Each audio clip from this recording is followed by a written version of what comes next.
Good morning, अस्सलाम वालेकुम, welcome to सबकी सोच। मैं हूं आपकी जानी पहचानी नमना तारिक और मैं हूं हुसैन लियाकत। आज आपको गुड मॉर्निंग के साथ साथ जुमा मुबारक हो। आज जुमा मुबारक और जुमे का दिन है। जल्दी से उठिए और उसके बाद जुमे के आपने हाउ डू यू नो कि वो उठे नहीं उठ चुके होंगे? हाँ, जो लोग नहीं उठे अभी हमें बेड पे बैठ के या लेटे हुए सुन रहे हैं, डेफिनेटली उनको उठना चाहिए और जुमे की तैयारी भी करनी चाहिए और साथ साथ हमें देखना जरूर चाहिए। लेकिन सबकी सोच को देखते रहना चाहिए, साथ साथ जुमे की तैयारी करनी चाहिए। बिल्कुल जी, जुम्मा मुबारक हो आप सबको।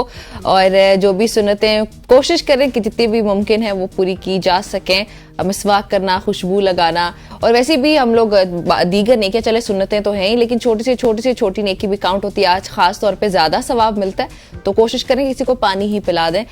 खैर, आगे बढ़ते हैं प्रोग्राम में और देखते हैं कि कौन से ऐसे टॉपिक्स हैं जिन पे आज हम बात करने लगे हैं। सबसे पहले तो जनरल रिटायर्ड फैज हमीद की जो गिरफ्तारी है वो एक बहुत बड़ा मामला है, और उसके साथ ही अब देखा जाए कि उनके कोर्ट मार्शल के सिलसिले में मजीद 3 रिटायर्ड अफसरान को गिरफ्तार कर लिया गया। 3 रिटायर्ड अफसरान को फौजी नज़्म ज़ब्त की खिलाफ वर्जी पर तहवील में लिया गया है। ISPR की जानिब से कल यह एलामिया जारी किया गया, जिनमें इन 3 फौजी अफसरान का पहले तस्करा नहीं किया गया, बाद में नाम सामने है, जिनमें 2 ब्रिगेडियर भी शामिल हैं, जिनको फैज हमीद के काफी करीब समझा जाता है। इसके अलावा हम प्रोग्राम में बात करेंगे पाकिस्तान में इंटरनेट फायरवॉल से मईशत को होने वाला नुकसान तकरीबन $30 करोड़ से तजावुज कर गया। ये कहना है पाकिस्तान सॉफ्टवेयर हाउसेज एसोसिएशन का। और इसमें 25 लाख का गालिबन ये तखमीना लगाया जा रहा है। $25 करोड़ नहीं, 25 लाख से ज्यादा में फ्रीलांसर्स की बात करने लगी, जो जिनके बेरोजगार होने का खदशा भी है। अच्छा जी, आगे बढ़ते हुए फिर हम बात करेंगे कि आलमी इदारा सेहत ने मंकी पॉक्स के फैलाव को आलमी इमरजेंसी का दर्जा दे दिया। अब तक मंकी पॉक्स के 16,000 से ज्यादा केसेस 75 ममालिक से रिपोर्ट हो चुके हैं।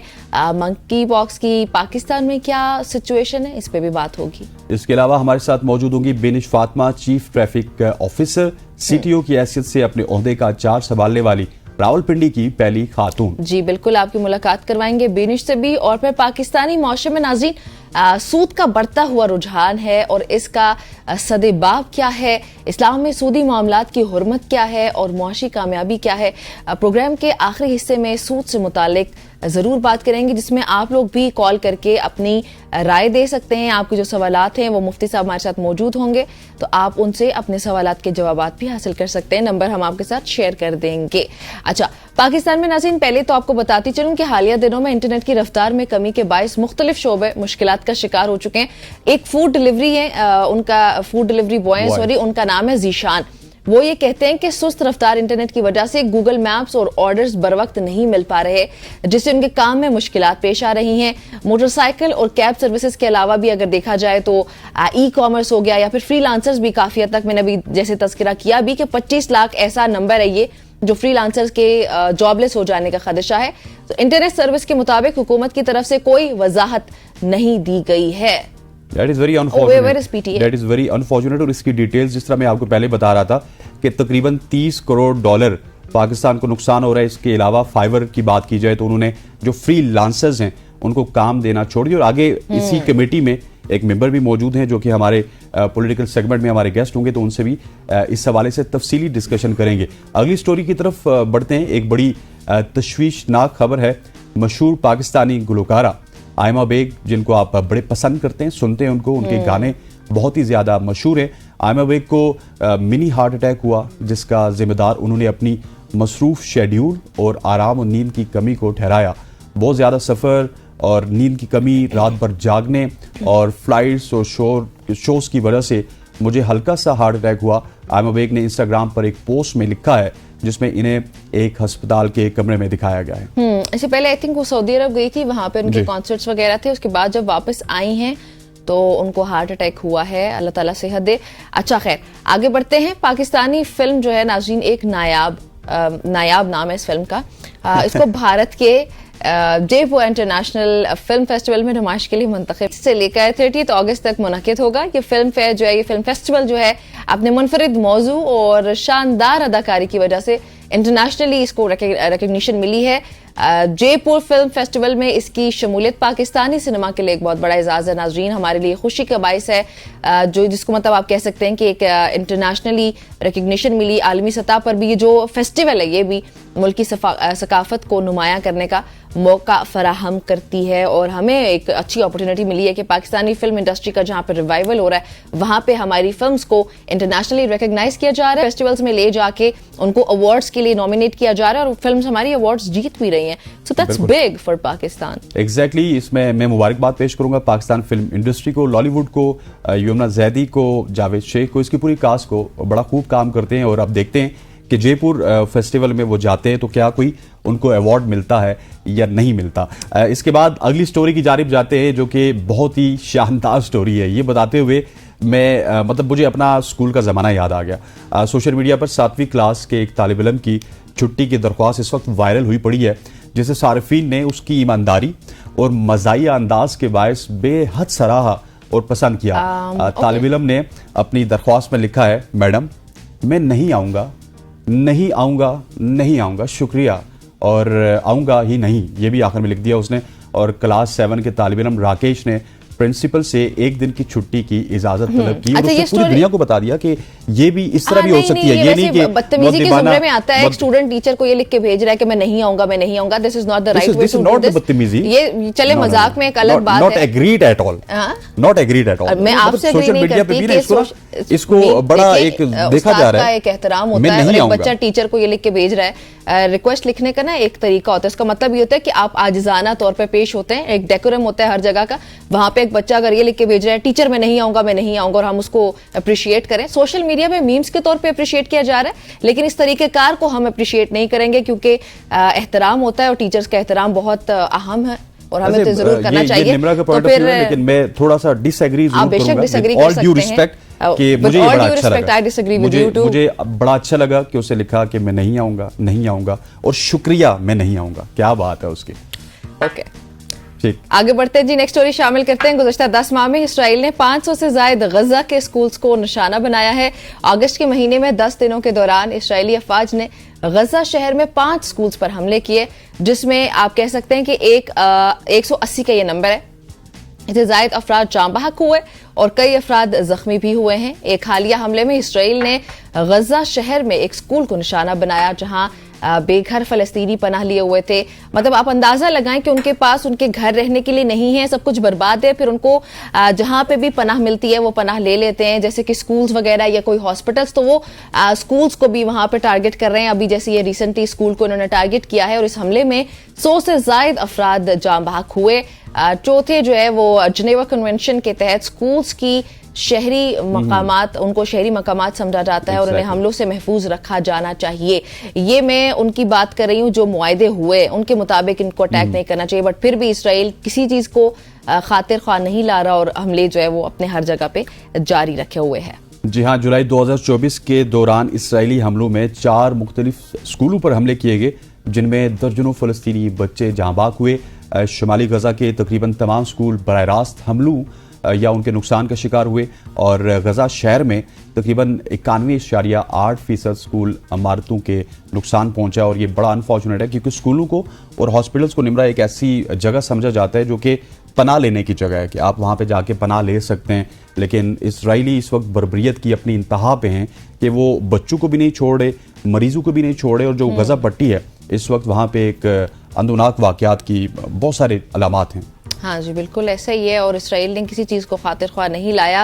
इसी पर डोनाल्ड ट्रंप का एक बयान सुनाते हैं आपको पहले, उसके बाद उसके ऊपर डिस्कशन करेंगे। एक बड़ी इंटरेस्टिंग स्टोरी है, पहले डोनाल्ड ट्रंप को सुनते हैं, उसके बाद फिर आते हैं।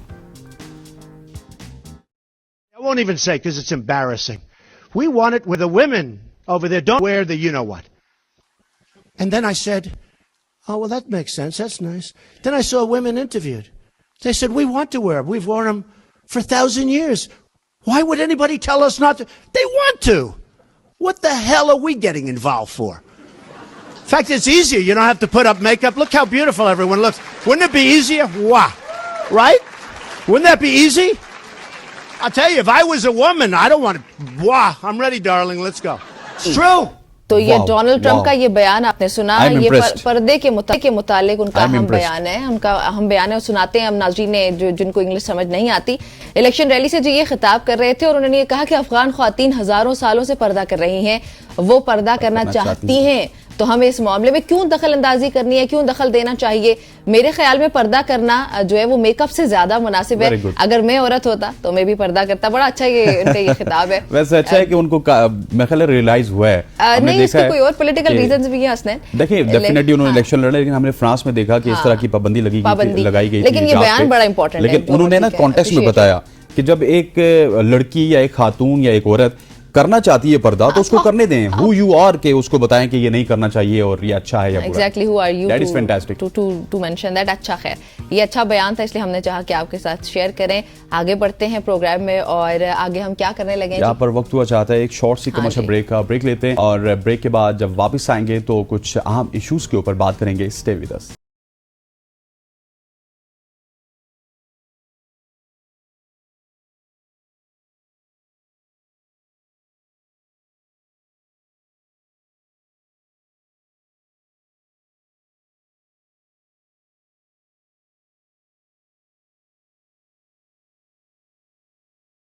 Welcome back to show. अब हम एक ऐसी बीमारी की बात करेंगे जिसके हवाले से ना सिर्फ पाकिस्तान बल्कि पूरी दुनिया इस वक्त तशवीश का इजहार कर रही है। आलमी इदारा सेहत ने मंकी पॉक्स के फैलाव को आलमी एमरजेंसी का दर्जा दे दिया, जिसकी वजह से दुनिया में इस नायाब वायरल इन्फेक्शन के बढ़ते हुए केसेस बताए जा रहे हैं। ये फैसला इस वायरस पर WHO की एमरजेंसी कमेटी के दूसरे इजलास के बाद लिया गया।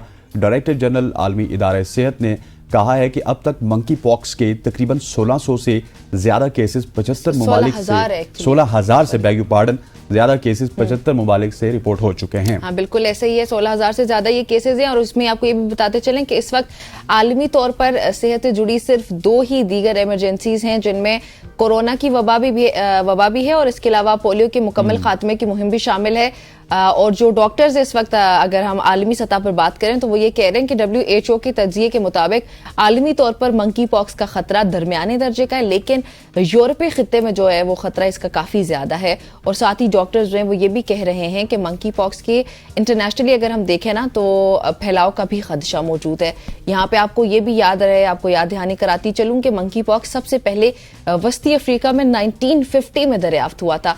बरतानिया में अब तक इस वायरस के 2000 से ज्यादा मुसद्दिका केसेस सामने आ चुके हैं। पाकिस्तान में भी खुदा ना ख्वास्ता इसके मजीद केसेस रिपोर्ट ना हो या कोई ऐसी नागहानी तौर पे हम कह सकते हैं वाकयात हमारे सामने ना आए। अब इस पे भी हम बात करेंगे इंशाल्लाह भी आगे जाके प्रोग्राम में। इसी हवाले से डॉक्टर जावेद अकरम हमारे साथ अली नासिर मौजूद हैं लाहौर से, हमारे रिपोर्टर अली खुशामदीद कहते हैं आपको। इस हवाले से बताइएगा क्या कुछ अपडेट्स हैं आपके पास? जी बिल्कुल, पाकिस्तान में एम पॉक्स का मुश्तबा केस रिपोर्ट हुआ है जिसकी वजारत सेहत ने भी तस्दीक कर दी है। शहरी का ताल्लुक खैबर पख्तूनख्वा से और वो खलीजी मुल्क से वापस आया था। इससे मुलाकात करने वालों की भी तलाश शुरू कर दी गई है ताकि इनके नमूने हासिल किए जाए। और ये वजारत सेहत ने मुकम्मल इसकी तस्दीक की है और कहा कि एम पॉक्स का केस कौमी इदारा सेहत में तस्दीक के लिए भेज दिया गया। कौमी इदारा सेहत इस केस की तशखीस के बाद रिपोर्ट मजीद जारी करेगा। जैसा कि मैंने बताया कि जिस शहरी से जो ताल्लुक खैबर पख्तूनख्वा का जो शहरी जिसकी मुलाकात हुई है उसकी तलाश शुरू कर दी गई है। अलावा से कौमी इदारा सेहत ने एम पॉक्स के हवाले से एडवाइजरी जारी की है। कौमी इदारा सेहत के मुताबिक एम पॉक्स की दुनिया भर में 99,518 केस रिपोर्ट हुए। अब तक एम पॉक्स से दुनिया भर में 208 मुतासर अफराद की मौत वाक़या हो चुकी है। एम पॉक्स से मुतासरा 99% मरीज जिंदा रहते हैं। पाकिस्तान में अप्रैल 2023 से अब तक 11 एम पॉक्स के केस सामने आए हैं। पाकिस्तान में अप्रैल 2023 से अब तक एक जो है वो मरीज जान बहक हुआ है एम पॉक्स से। आलमी इदारा सेहत ने गुज़श्ता रोज एम पॉक्स के आलमी एमरजेंसी करार दिया। कौमी इदारा सेहत ने मजीद कहा कि माहौल साफ रखें, जो इसकी एहतियाती तदाबीर है उसके मुताबिक उन्होंने कहा कि फासला रख के मिलें और मास्क का इस्तेमाल करें, शहरी एक दूसरे से मिलने हाथ धोएं, इस किस्म की उन्होंने जो है एडवाइजरी जारी की है। बाद एक केस पाकिस्तान में रिपोर्ट हुआ है और इसके ऊपर मजीद वजारत सेहत रिपोर्ट जारी करेगी। जी ठीक हो गया। अच्छा, जो एक शख्स आप बता रहे हैं जिनका ताल्लुक KPK से है, शहर कंफर्म नहीं है अभी, ये कौन से शहर से हैं, राइट? जी बिल्कुल, कुछ इतलात आ रही हैं कि उनका ताल्लुक पेशावर से है, तो लेकिन यह कि वजारत सेहत ने यह भी कहा कि हम मजीद इसकी जो फर्दर जो रिपोर्ट है वो जल्द जारी करेंगे, क्योंकि शख्स के साथ किस किस ने मुलाकात की है, फिर वो कहाँ कहाँ पर ठहरा है, कहाँ कहाँ पर मुलाकात का जो तसलसल रहा है, तो हो सकता है क्योंकि ये एक से दूसरे तक भी वायरस फैलता होता है। जी, तो एक दूसरे से फैलता सारी है। चीजें रिपोर्ट मिलने के बाद वो रिपोर्ट जारी करेंगे, लेकिन फिलहाल यही जराये आते हैं कि उनका ताल्लुक पेशावर से है। तो हॉस्पिटल वगैरह से फिर पता नहीं किया कि क्या वो एडमिटेड हैं या नहीं? सवाल क्या किया आपने? क्या एडमिटेड हैं वो, किसी हॉस्पिटल वगैरह से कोई तस्दीक नहीं हुई? जी बिल्कुल, उनको फिलहाल बड़ी एहतियात तदबीर के तहत उनको रखा गया है हॉस्पिटल के अंदर, किसी से मिलने भी नहीं दिया जा रहा। जैसा कि मैंने पहले भी बताया है कि फासला रखा जाता है, क्योंकि ये कहा जाता है कि जब किसी को एमपॉक्स हो जाए तो कोई दूसरा शहर इससे मिल रहा है तो वो ट्रांसफर हो जाएगा, तो इसलिए जाहिर बात है वो खास। अच्छा अली, मुझे प्रिसाइसली ये बताइएगा कि जो डॉक्टर्स ने इमरजेंसी के हवाले से बात की कि हम इस हवाले से इमरजेंसी लगाएंगे, तो क्या कोई एहतियाती तदाबीर भी इख्तियार करने का बताया गया है कि किस किस्म की एहतियात करनी चाहिए, और गवर्नमेंट की जानिब से कोई प्रिकॉशनरी मेजर्स लिए गए? जी बिल्कुल, जैसा कि मैंने पहले बताया कि पाकिस्तान के अंदर 2023 से अब तक 11 एमपॉक्स हैं। खुशकिस्मती की बात यह है कि इतने ज्यादा केसेज नहीं जिस तरीके से दुनिया के अंदर ये फैल रहे हैं। आपने बताया कि यूरोप के अंदर काफी ज्यादा ये केसेज उनसे सामने नजर आ रहे हैं, लेकिन ये एमपॉक्स जो सा एक शख्स से दूसरे शख्स तक बड़ी तेजी के साथ जो मुंतकिल होता है, इसलिए एडवाइजरी जो महकमा सेहत है उन्होंने ये जारी किया है कि आप अपने हाथ को धोएं। अगर कोई खाने पीने की चीज अगर आप इस्तेमाल करते हो तो उससे पहले आप हाथ धोएं। मुंह पर मास्क का इस्तेमाल करें। अगर आपको हो जाए तो आप एहतियात बरतें, आइसोलेशन में चले जाएं, अकेले हो जाएं, किसी से ना मिलें। फिलहाल ये जो है वो एडवाइजरी अभी उन्होंने जारी की है, लेकिन मजीद फर्दर जो है, क्योंकि पाकिस्तान के अंदर इतने ज्यादा केसेज जो हैं जिस तरीके से यूरोप के अंदर हैं, जो खलीजी ममालिक के अंदर देखने में नजर आ रहे हैं, उस हिसाब से यहाँ पर अभी कंट्रोल है। इस हवाले से अभी तहकीक की जा रही है, लेकिन जो मेन चीजें वो यही है कि उन्होंने कहा कि मास्क का इस्तेमाल करें, हाथ धोएं, अपने आप को साफ सुथरा रखें, अगर आपको हो जाए तो फासला रखें। फासला रखें। अली, बहुत शुक्रिया आपका हमें लाहौर से अपडेट करने के लिए। जी अभी आगे बढ़ते हैं, आबिदा खान हमें से रिपोर्ट करने जा रही है। आबिदा, अस्सलाम वालेकुम। ये बताइएगा कि अली ने जैसे बताया कि यूरोप वगैरह में इसकी रेशियो बढ़ती चली जा रही है, तो यूरोप वगैरह से जो फ्लाइट्स आ रही हैं उसके लिए फिर हुकूमत हमारी क्या कर रही है? एयरपोर्ट्स पे क्या कोई स्क्रीनिंग की जा रही है, कोई टेस्ट वगैरह किए जा रहे हैं? ऐसा है कि जो बॉर्डर हेल्थ सर्विसेज हैं उन्होंने तमाम पॉइंट्स ऑफ एंट्री पर जो है इस हवाले से सख्त निगरानी की है, क्योंकि 3 अगस्त को सऊदी अरब से लौटने वाले शख्स में जो है मंकी पॉक्स की तस्दीक हुई थी और मुतासरा शख्स का जो ताल्लुक है वो खैबर पख्तूनख्वा दीर से है। इसके अलावा अगर हम कराची की सूरत हाल से की बताते हैं तो कराची में जो है फिलहाल इस तरह का कोई केस सामने नहीं आया, लेकिन जो बॉर्डर है वहां पर और एयरपोर्ट है वहां पर जो है इनकी सख्त निगरानी की जा रही है हुकूमत की जानिब से।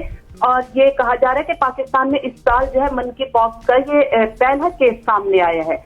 और अगर हम गुज़श्ता 2 सालों में पाकिस्तान में मंकी पॉक्स के हवाले से बात करते हैं तो 11 केसेस जो है वो रिपोर्ट हुए हैं और मंकी पॉक्स का एक ही केस जो है वो सामने आया है और उसका ताल्लुक भी खैबर पख्तूनख्वा से बताया जा रहा है। और इस सिलसिले में जो मजीद लोगों के नमूने हैं वो भी लेकिन आपदा मैं थोड़ा अंडरस्टैंड नहीं कर पाई कि हुकूमत जो एयरपोर्ट्स पे कर रही है वो बेसिकली टेस्ट वगैरह कर रहे हैं। विफाकी वजारत सेहत की जानिब से जो है मंकी पॉक्स के हवाले से आम एडवाइजरी और गाइडलाइंस जो है वो जारी हुई है और तमाम सूबों को मंकी पॉक्स के हवाले से फोकल पर्सन मुकर्रर करने की अभी हिदायत की गई है। और यही बताया जा रहा है कि जो बॉर्डर है उनमें हेल्थ सर्विसेज की जानिब से तमाम पॉइंट्स पर जो एंट्री है उनकी सख्त निगरानी की हिदायत की गई है। अभी तक जो है वो अमली तौर पर जो है कुछ नजर नहीं आ रहा इस तरह का। चलें जी, ठीक हो गया। अच्छा आपदा ये भी बताइएगा कि कोई, जिस तरह मैंने लाहौर में भी ये सवाल किया था कि क्या कोई एहतियाती तदाबीर इस हवाले से इख्तियार की जा रही है? चले आपदा से हमारा राब्ता जो है वो मुनक़ता हो गया। यहाँ पर वही एहतियाती तदाबीर एक बार रिपीट भी बल्कि कर देते हैं हसनैन, कि अपने हाथों वगैरह को साफ रखना है, अपने फिजिकल कॉन्टैक्ट को अवॉइड करना है, फासला रखें एक दूसरे से। अगर कोई इंसान जो है उसको खुदा न ख्वास्ता डायग्नोज हो जाता है तो वो खुद को बिल्कुल अलग कर ले। ये कुछ एहतियाती तदाबीर है। यहाँ पे वक्त हुआ चाहता है एक ब्रेक शामिल करने का। ब्रेक शामिल करते हुए पाकिस्तानी पॉलिटिक्स में क्या हो रहा है इस पे बातचीत होती है एक ब्रेक के बाद। हमारे साथ रहिएगा।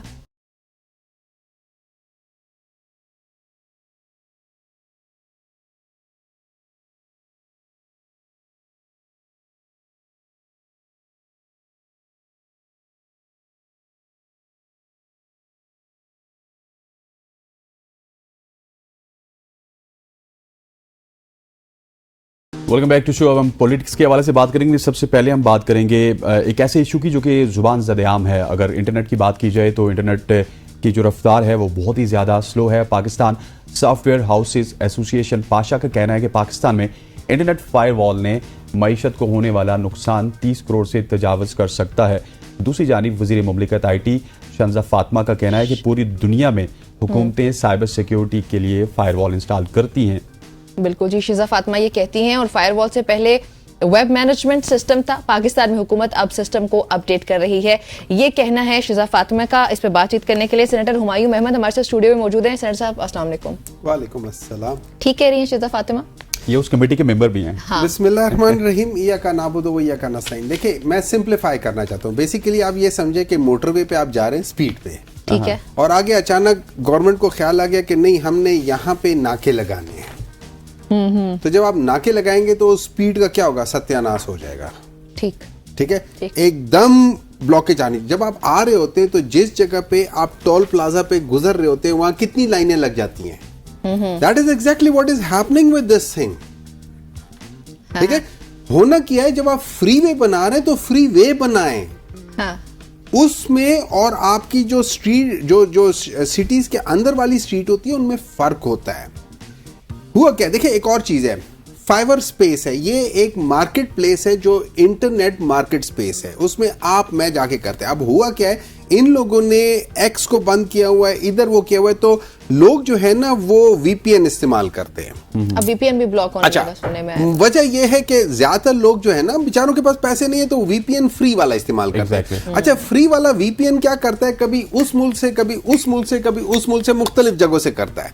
अब ये फाइबर जो है ना, ये बेसिकली सिक्योरिटी के पर्पसेस में देखता है कि यार डॉक्टर हुमायूं 5 मिनट पहले जब लॉग इन हुआ था तो ये हांगकांग से था, अभी घंटे बाद वो हुआ है, ये तो अभी सऊदी अरब से हो गया है, अभी वहां से हो गया।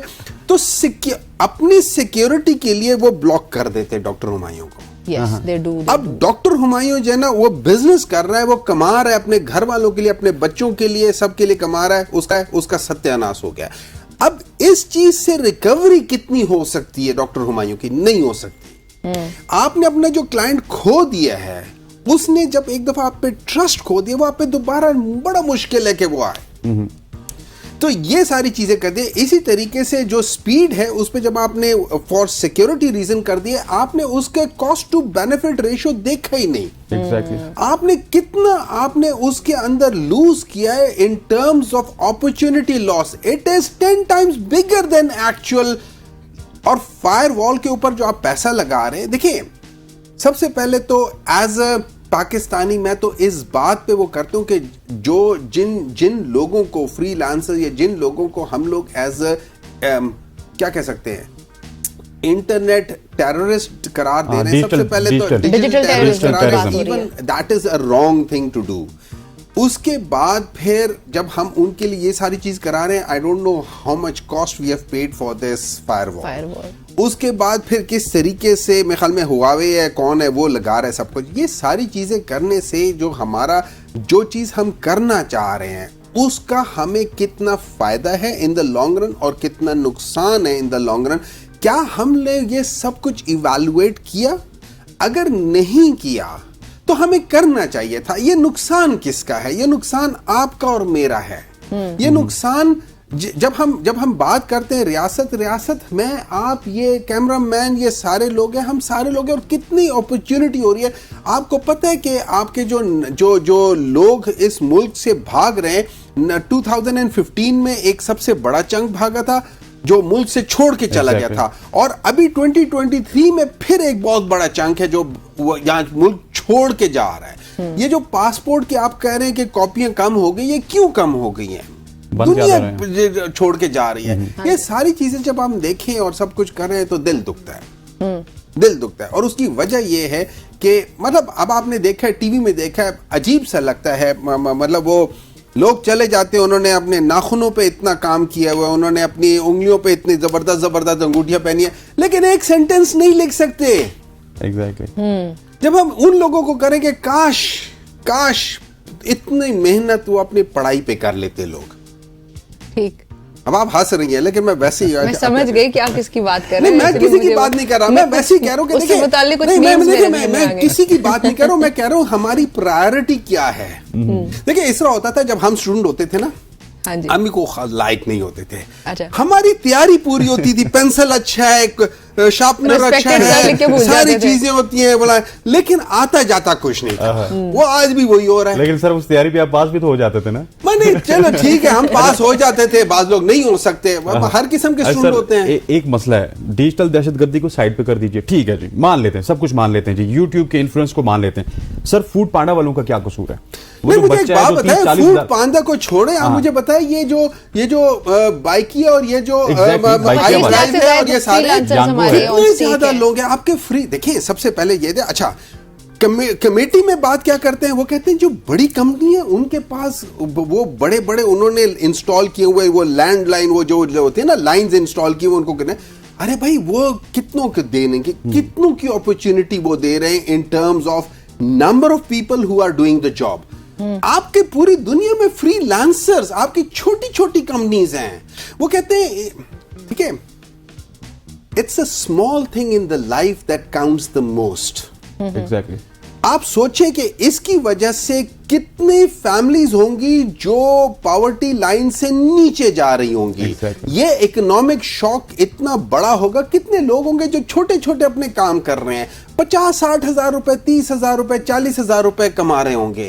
वो एक बंदा है, वो बता रहा था कि उसके, अच्छा इन्हीं का ही एक ऐसा शख्स है जो इन्हीं को सपोर्ट करता था जब उसके दोनों बेटों के वो $400 वाली चीजें वापस हुई है ना उनके बंदे, उसने भी इनके खिलाफ लिखना शुरू कर दिया है। नो नेम्स टेकन, लेकिन है ये चीजें, रियलिटी है। देखिए हम लोग in the name of this country, हम लोग इसी कंट्री को तबाह कर रहे हैं, और ये आज से नहीं है, ये पिछले 75 सालों से हो रहा है कि we are damaging this country. होता क्या है, डॉक्टर हुमायूं बदल जाएगा, कोई और आ जाएगा, सिस्टम वही चल रहा है, सिस्टम वही चल रहा है। कैरेक्टर्स बदल रहे हैं, नाम बदल रहे हैं, ऐसे ही। सिस्टम वही है। इस सिस्टम को बदलना है। ये फायरवॉल वाला सिस्टम आपको लंबे अरसे तक चलता हुआ दिखाई देता है, और देखिए- फिर तहरीक इंसाफ पे इसके क्या असरात होंगे? देखिए मैं उसको छोड़ दे, इस वक्त मैं तहरीक इंसाफ को छोड़ दे, Broader picture की बात इस वक्त मैं ब्रॉडर पिक्चर की बात कर रहा हूं। ये कब तक चलेगा? सिंपल सी बात मैंने बताई है, जब तक वो नाका लगा हुआ है ये स्पीड स्लो डाउन होता रहेगा, कभी आज, कभी कल, कभी परसों, कभी तरसों, स्पीड होता रहे। सिंपल सी बात है ना, आपने चेक लगाया हुआ है, अब मैं यहां से गुजर रहा हूं, आप भी गुजर रहे, ये भी गुजर रहे, अचानक हम तीनों ने एक चीज की है, उसने कहा कि यार सब्र करो, ये तस्वीर क्या है, सब्र करो, ये वॉइस मैसेज क्या है, सब्र करो, ये क्या चीज है, उसको कुछ मिली सेकेंड होगा, 2 सेकेंड होगा, 3 सेकेंड होगा, डिले हो जाएगा। मेरे मुकाबले में अगला, एक तो हमारा वैसे ही जो हमारी स्पीड ऑफ इंटरनेट है, आप पाकिस्तान से बाहर जाएं, आप इंटरनेट यूज करें फोन के ऊपर, शुप शुप यूं करके जा रहा है। पाकिस्तान में इतना स्लो है ऑलरेडी, आप उसको फर्दर स्लो करो, आप कैसे कंप्लीट फर्दर मसाइल करोगे? का शिकार बिल्कुल करना। जरा ब्रिगेडियर वकार हमारे साथ मौजूद है, उनसे भी बातचीत करते हैं। ब्रिगेडियर साहब अस्सलाम।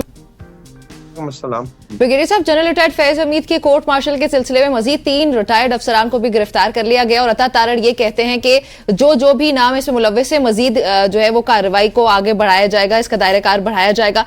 आपको क्या लगता है, मजीद गिरफ्तारियां अमल में आएंगी? ये तो ये part of I think internal accountability process है, को आज का नहीं, ये तो 50 से चल रहा है टाइम। लोग समझ रहे हैं शायद ये फर्स्ट टाइम है। हाँ, इसकी जो ग्रेविटी है और the way it's being done, ये थोड़ा नया जरूर नजर आता है, बट इसमें सीनियर ऑफिसर्स को पहले भी पनिशमेंट हुई, और फौज में 24/7 ये चल रहा होता है, साफ ज़ाहिर पब्लिकली उसको अनाउंस नहीं किया जाता। तो एक तो आई थिंक इसमें इनके प्री रिटायरमेंट कंडक्ट है, जिसमें इंटरफेरेंस है, या corporate let's say housing society के साथ इनका स्कैंडल है, जिसकी पे रिपोर्ट शायद सुप्रीम कोर्ट ने भी मांगी, उस पर लेकिन कल वाला तो पॉलिटिक्स का भी आ गया ना? क्या वही मैं उस पर आ रहा था कि सेकंड जो ज्यादा आई थिंक क्रिटिकल है वो है पोस्ट रिटायरमेंट।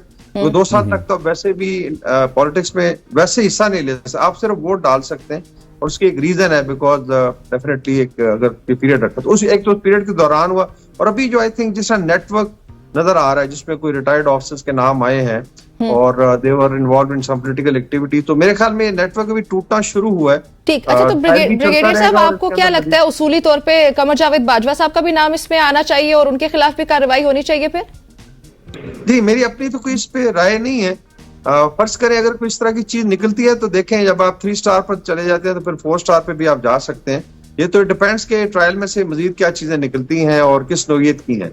लेकिन इनकी जो खबर आ रही है involvement into with some political party है, या मे बी 9th में से जो स्पेकुलेशन है, वो लेट्स से कनेक्शन है, तो वो ज्यादा serious, because if you start assaulting the state, आप फौज के अंदर अगर बगावत करने की कोशिश करते हैं तो उसके आई थिंक बड़े सीरियस चार्जेस हैं, और मेरे ख्याल में इसमें कुछ सिविलियंस के नाम भी आएंगे, कुछ और लोगों के नाम भी आएंगे इसमें। ठीक। अच्छा हुमायूं साहब, खान साहब की बात कर लेते हैं। खान साहब ने ये कहा कि जनरल साहब हमारा असासा हैं, फिर उन्होंने ये बात की अच्छी बात है, उनको 9 मई की इन्वेस्टिगेशन उनके खिलाफ होनी चाहिए।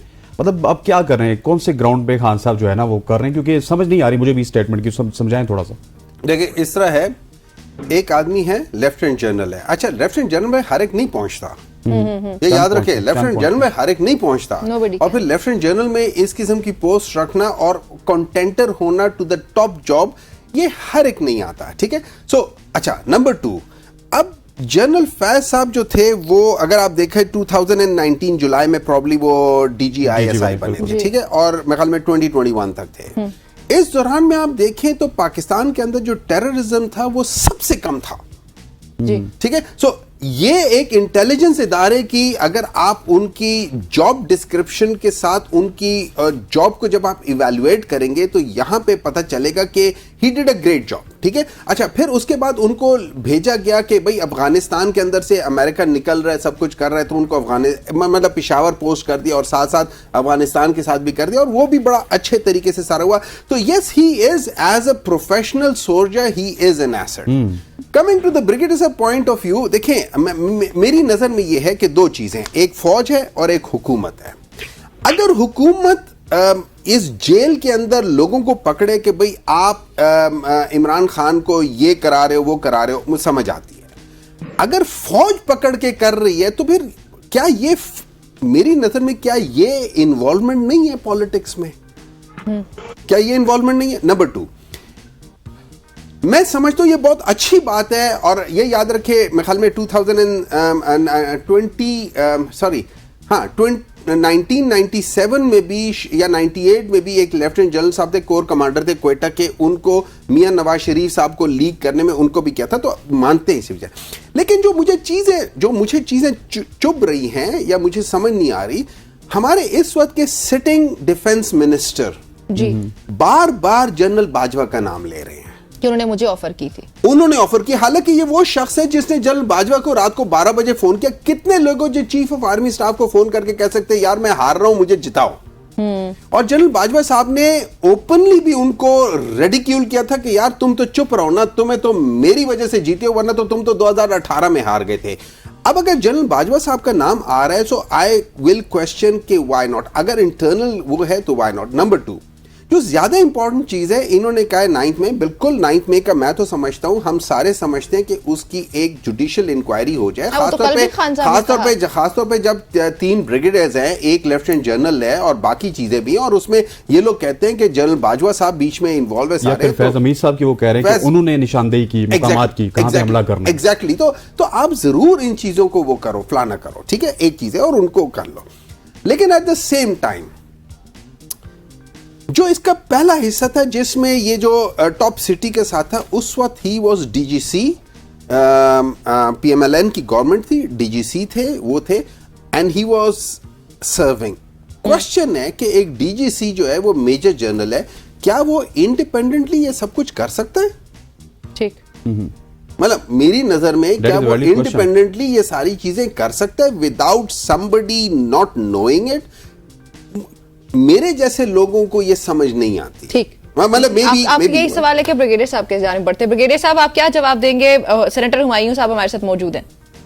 जी, आप जितनी मर्जी हेयर स्प्लिटिंग कर लें, देखें हर एक चीज में से आप 100 पहलू निकाल सकते हैं, और somehow अनफॉर्चुनेटली ये 9 में कुछ जितना ट्रिवियलाइज किया PTI ने, it is actually unfortunate Pakistan के लिए कि आप उससे पहले, मैंने इसमें मजमून लिखा, पढ़ लें, इसमें हाइम्स ऑफ हेट जो है, ये पूरी स्ट्रेटजी है कि आप 7 महीने कैंपेन चलाएं, हेट कैंपेन। पहले आप रैंक, अभी मेरी बात सुनिएगा बिकॉज मैं काटिएगा नहीं, जरूर। आप पहले सीनियर लीडरशिप के अगेंस्ट करें, हुसएवर, चाहे बाजवा साहब थे या हुसएवर वो सिटिंग हियर, और उसके बाद जो है आप उसके बाद आहिस्ता से आप रैंक एंड फाइल पे आ जाए, then you start naming you know the institution कि फौज खराब है, 76 साल 78 साल। अभी मुजीबुर रहमान वाला नैरेटिव नहीं बनाया इन्होंने गद्दार कौन का, और मेरे ख्याल में इतनी बड़ी चपेट मुंह पे पड़ी है आई थिंक इनके, बिकॉज उनके बंगालियों खुद उठा के उसके, देखें हिस्ट्री जो है बड़ी रूथलेस है, तो एक तो सही पर्सपेक्टिव, पाकिस्तान का एक नैरेटिव रहा है बांग्लादेश पे, मुजीब गद्दार था, आज बंगाली कह रहे हैं गद्दार है, आपके साबित करने से। अच्छा, उस पे किसको हिट किया जा रहा था? फौज को इनडायरेक्टली। तो 9 मई का एक तो पहले वार्म अप फेज है 7-8 महीने का, then you come assault the state, आप शोधा के मॉन्यूमेंट्स को वेंडलाइज करें।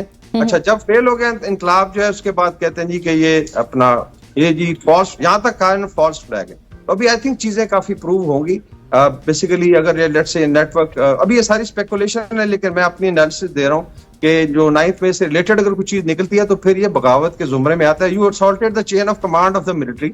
ज़ल्मे खलीलजाद बाहर से क्या कह रहा था, ठीक है, ये राजा जो भगोड़ा ये क्या कह रहा था, यू वर गिविंग टारगेट्स, और सेलिब्रेशन हो रही थी यहाँ पे कि इसमें कर्नल शेर खान के मुजस्मे को उठा के आप फेंक रहे हैं।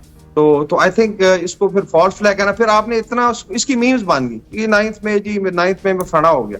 तो मेरे ख्याल में चीजें अभी बहुत क्लैरिटी के साथ बाहर आएंगी और दूध का दूध पानी का पानी हो जाएगा। बाकी मैं ये नहीं कह रहा प्रोफेशनल कंडक्ट जो है उनका कैसा था, definitely he was a officer of the level के, वो 3 स्टार बने और आईएसआई की कमांड दीगी, उन्होंने बिल्कुल प्रोफेशनली अच्छे काम किए होंगे। लेकिन if you are involved in overthrowing your own institution, जो भी लग रही है चीजें, तो मेरे ख्याल इस पे बड़ा सीरियस एक्शन होगा। लेकिन ब्रिगेडियर साहब, यहाँ पे एक सवाल ये भी बनता है ना, जैसे सेनेटर साहब ने भी कहा कि ख्वाजा आसिफ का ही पहला बयान है जिसमें वो कह रहे हैं कि मुझे ये कहा गया कि we are done with PTI government, आप लोग पंजाब की हुकूमत, फिर उसके बाद में आगे बात बढ़ती चली गई।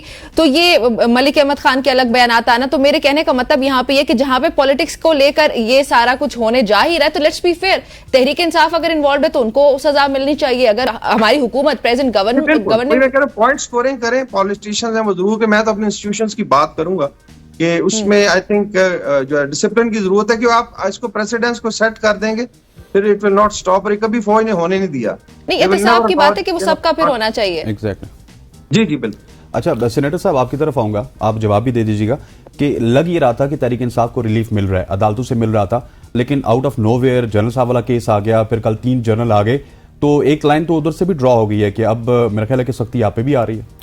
देखिए, मैं ब्रिगेडियर साहब से 100% एग्री करता हूँ। देखिए, जैसे ब्रिगेडियर साहब के बच्चे कैंटोनमेंट में बड़े हो रहे हैं ना, या बड़े हो गए हैं, मैं उसी तरह का एक बच्चा हूँ जिसका बाप ब्रिगेडियर था और मैं कैंटोनमेंट था, और सारी जिंदगी, चूंकि जब हमने होश संभालना शुरू किया, स्कूल में गए हैं, तो वो 1971 का वाकया हो गया था और ये सारी चीज़ें हुई थी। मैं सारी ज़िंदगी एक आर्मी का वो ताना नहीं होता कि यार तुम तो ब्रिगेडियर के बच्चे हो, तुम्हें क्या है। हमें मेडिकल कॉलेज में कहा जाता था, हमारी एक प्रोफेसर होती थी, वो कहती थी यू सन्स ऑफ ब्रिगेडियर्स, तो that was like you know कि आप लोग ये चीज़ है। तो मेरा दिल दुखता है उस, प्रॉब्ली शायद जितना ब्रिगेडियर साहब का दुखता है उतना मेरा भी दुखता है इस इंस्टीट्यूशन के लिए। लेकिन थोड़ी देर के लिए हम लोग अनबायस्ड होके देखिए, मैं आपको एक चीज समझाता हूं। घर में जब मां बाप बच्चों के साथ बायस्ड हो जाएं और अगर किसी एक बच्चे के साथ ज्यादती करें, तो जो साइकोलॉजिकल एनालिसिस हैं, ये जितने भी लोग जो क्रिमिनल्स हैं, जब आप उनको इवैल्यूएट करते हो, उनको वो बचपन में अब्यूज हुए, माँ बाप, बड़े भाई, बड़ी बहन से अब्यूज हुए, ठीक है। होता क्या है कि पावर्स हैं, हर एक चीज के पास पावर्स हैं। जब हम उन पावर्स को अब्यूज करते हैं तो वो चीजें बात हो जाती है। जब हम 1971 की बात करते हैं तो हम 1971 में जाकर देखें क्या हुआ था, कैसे हुआ था, अनबायस्डली उसको जाके देखें क्या हुआ था। हम वो आखिरी तकरीरें सुने रेडियो पे जो जनरल जो मुजीबुर रहमान ने की थी। मुजीबुर रहमान आखिरी वक्त तक कहता रहा था कि मुझे मौका दो, मैं ये नहीं होने देता, मौका दिया था। अच्छा, उसमें फौज नहीं थी, नोबडी सेइंग फौज, लेकिन उसमें ये याद रखें वो भुट्टो साहब ने जनरल याया को नहीं करने दिया, वो बुला रहे थे। अच्छा, यहाँ ये याद रखें, जनरल याया बुला रहे थे, वो जो नेशनल असेंबली की जो क्या कह सकते हैं उसकी, बुला रहे थे कि भाई आ जाओ और ये कर लो। भुट्टो ने उनको मना कर दिया था। ये सारे फैक्ट्स हैं।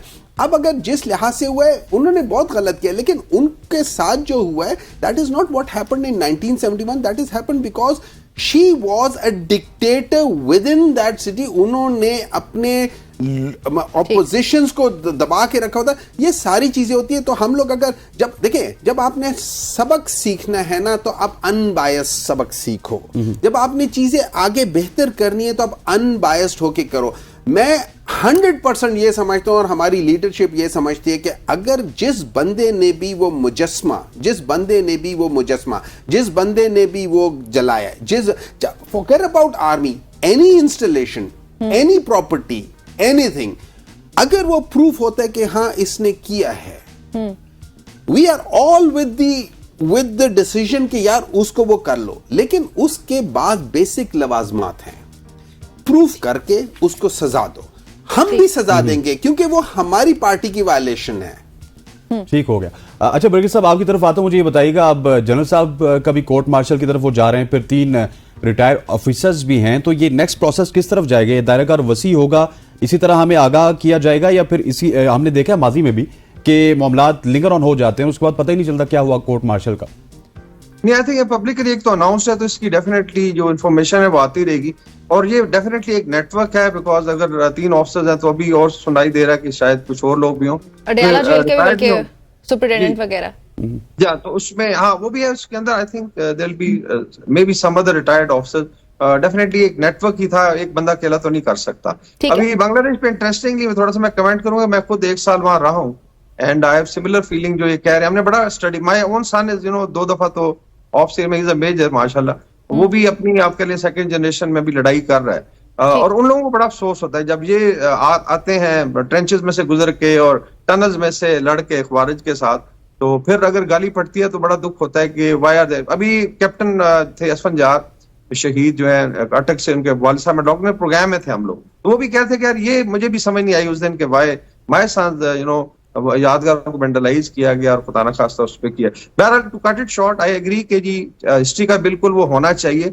इतनी डिफिकल्ट सिचुएशन में फौज को डाला गया था, साफ जाहिर है जो जिस मायूस साहब ने मेंशन किया, हमारी अर्लियर जनरेशन जो लड़ रही थी वो ऑर्डर्स फॉलो कर रही थी, तो मैं तो वहां रहा, जब पूछते थे जी क्या, मैंने कहा जी नेपोलियन भी होता तो वो हार जाता, बिकॉज एनवायरमेंट ऐसी थी कि आपने बंगाली जो आपकी नेशन थी वो आपसे ब्रेकअप कर चुकी, उनका माइंडसेट चेंज हो चुका, फौज नहीं लड़ सकती थी, तो वो डेफिनेटली शिकस्त यकीनी थी, लेकिन उसमें पॉलिटिकल डिसीजन मेकिंग थी, बहुत सारे फैक्टर्स थे उसके, बिल्कुल अलाउ किया जाता, और शायद पाकिस्तान जो है कम से कम एज अ कॉन्फेडरेशन ही जिंदा रह जाता, लेकिन उसमें भुट्टो साहब का भी है, सीनियर मिलिट्री लीडरशिप का कसूर है, बहुत सारे फैक्टर उसके, ब्रिगेडियर साहब बहुत सारे फैक्टर्स हैं, देखा जा रहा है वो भी एक हिस्ट्री है। ठीक हो गया जी। अच्छा ब्रिगेडियर साहब, इससे पहले असद दुरानी समेत दीगर जनरल जिनका भी कोर्ट मार्शल किया जाता रहा, जिनको सजाएं दी जाती रही, और अभी जनरल रिटायर्ड फैज हमारे सामने, उनका केस है कोर्ट मार्शल, बल्कि 3 रिटायर्ड ऑफिसर्स अभी उनके साथ मौजूद है, बाकी के नाम भी सामने आने, तो आपको क्या लगता है कि अगर इनके केसेस मुख्तलिफ है तो उनकी सजाएं भी मुख्तलिफ सामने आएंगी?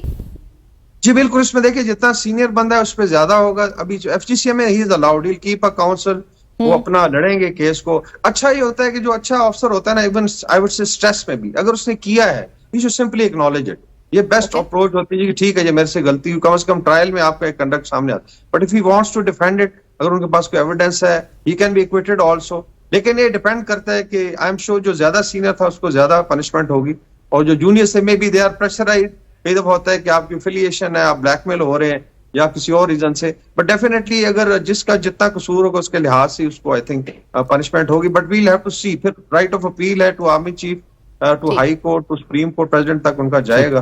ठीक हो गया। बरगीज़ साहब, यहाँ पे कल हमारे प्रोग्राम में अलीना शिकरी के साथ बात करते हुए महमूद अचकज़ई साहब ने कुछ कहा, मैं चाहूंगा कि वो सुनो, फिर हुमायूं साहब से उसका जवाब लूंगा, जरा सुनवाइएगा क्या कहा महमूद खान अचकज़ई साहब ने।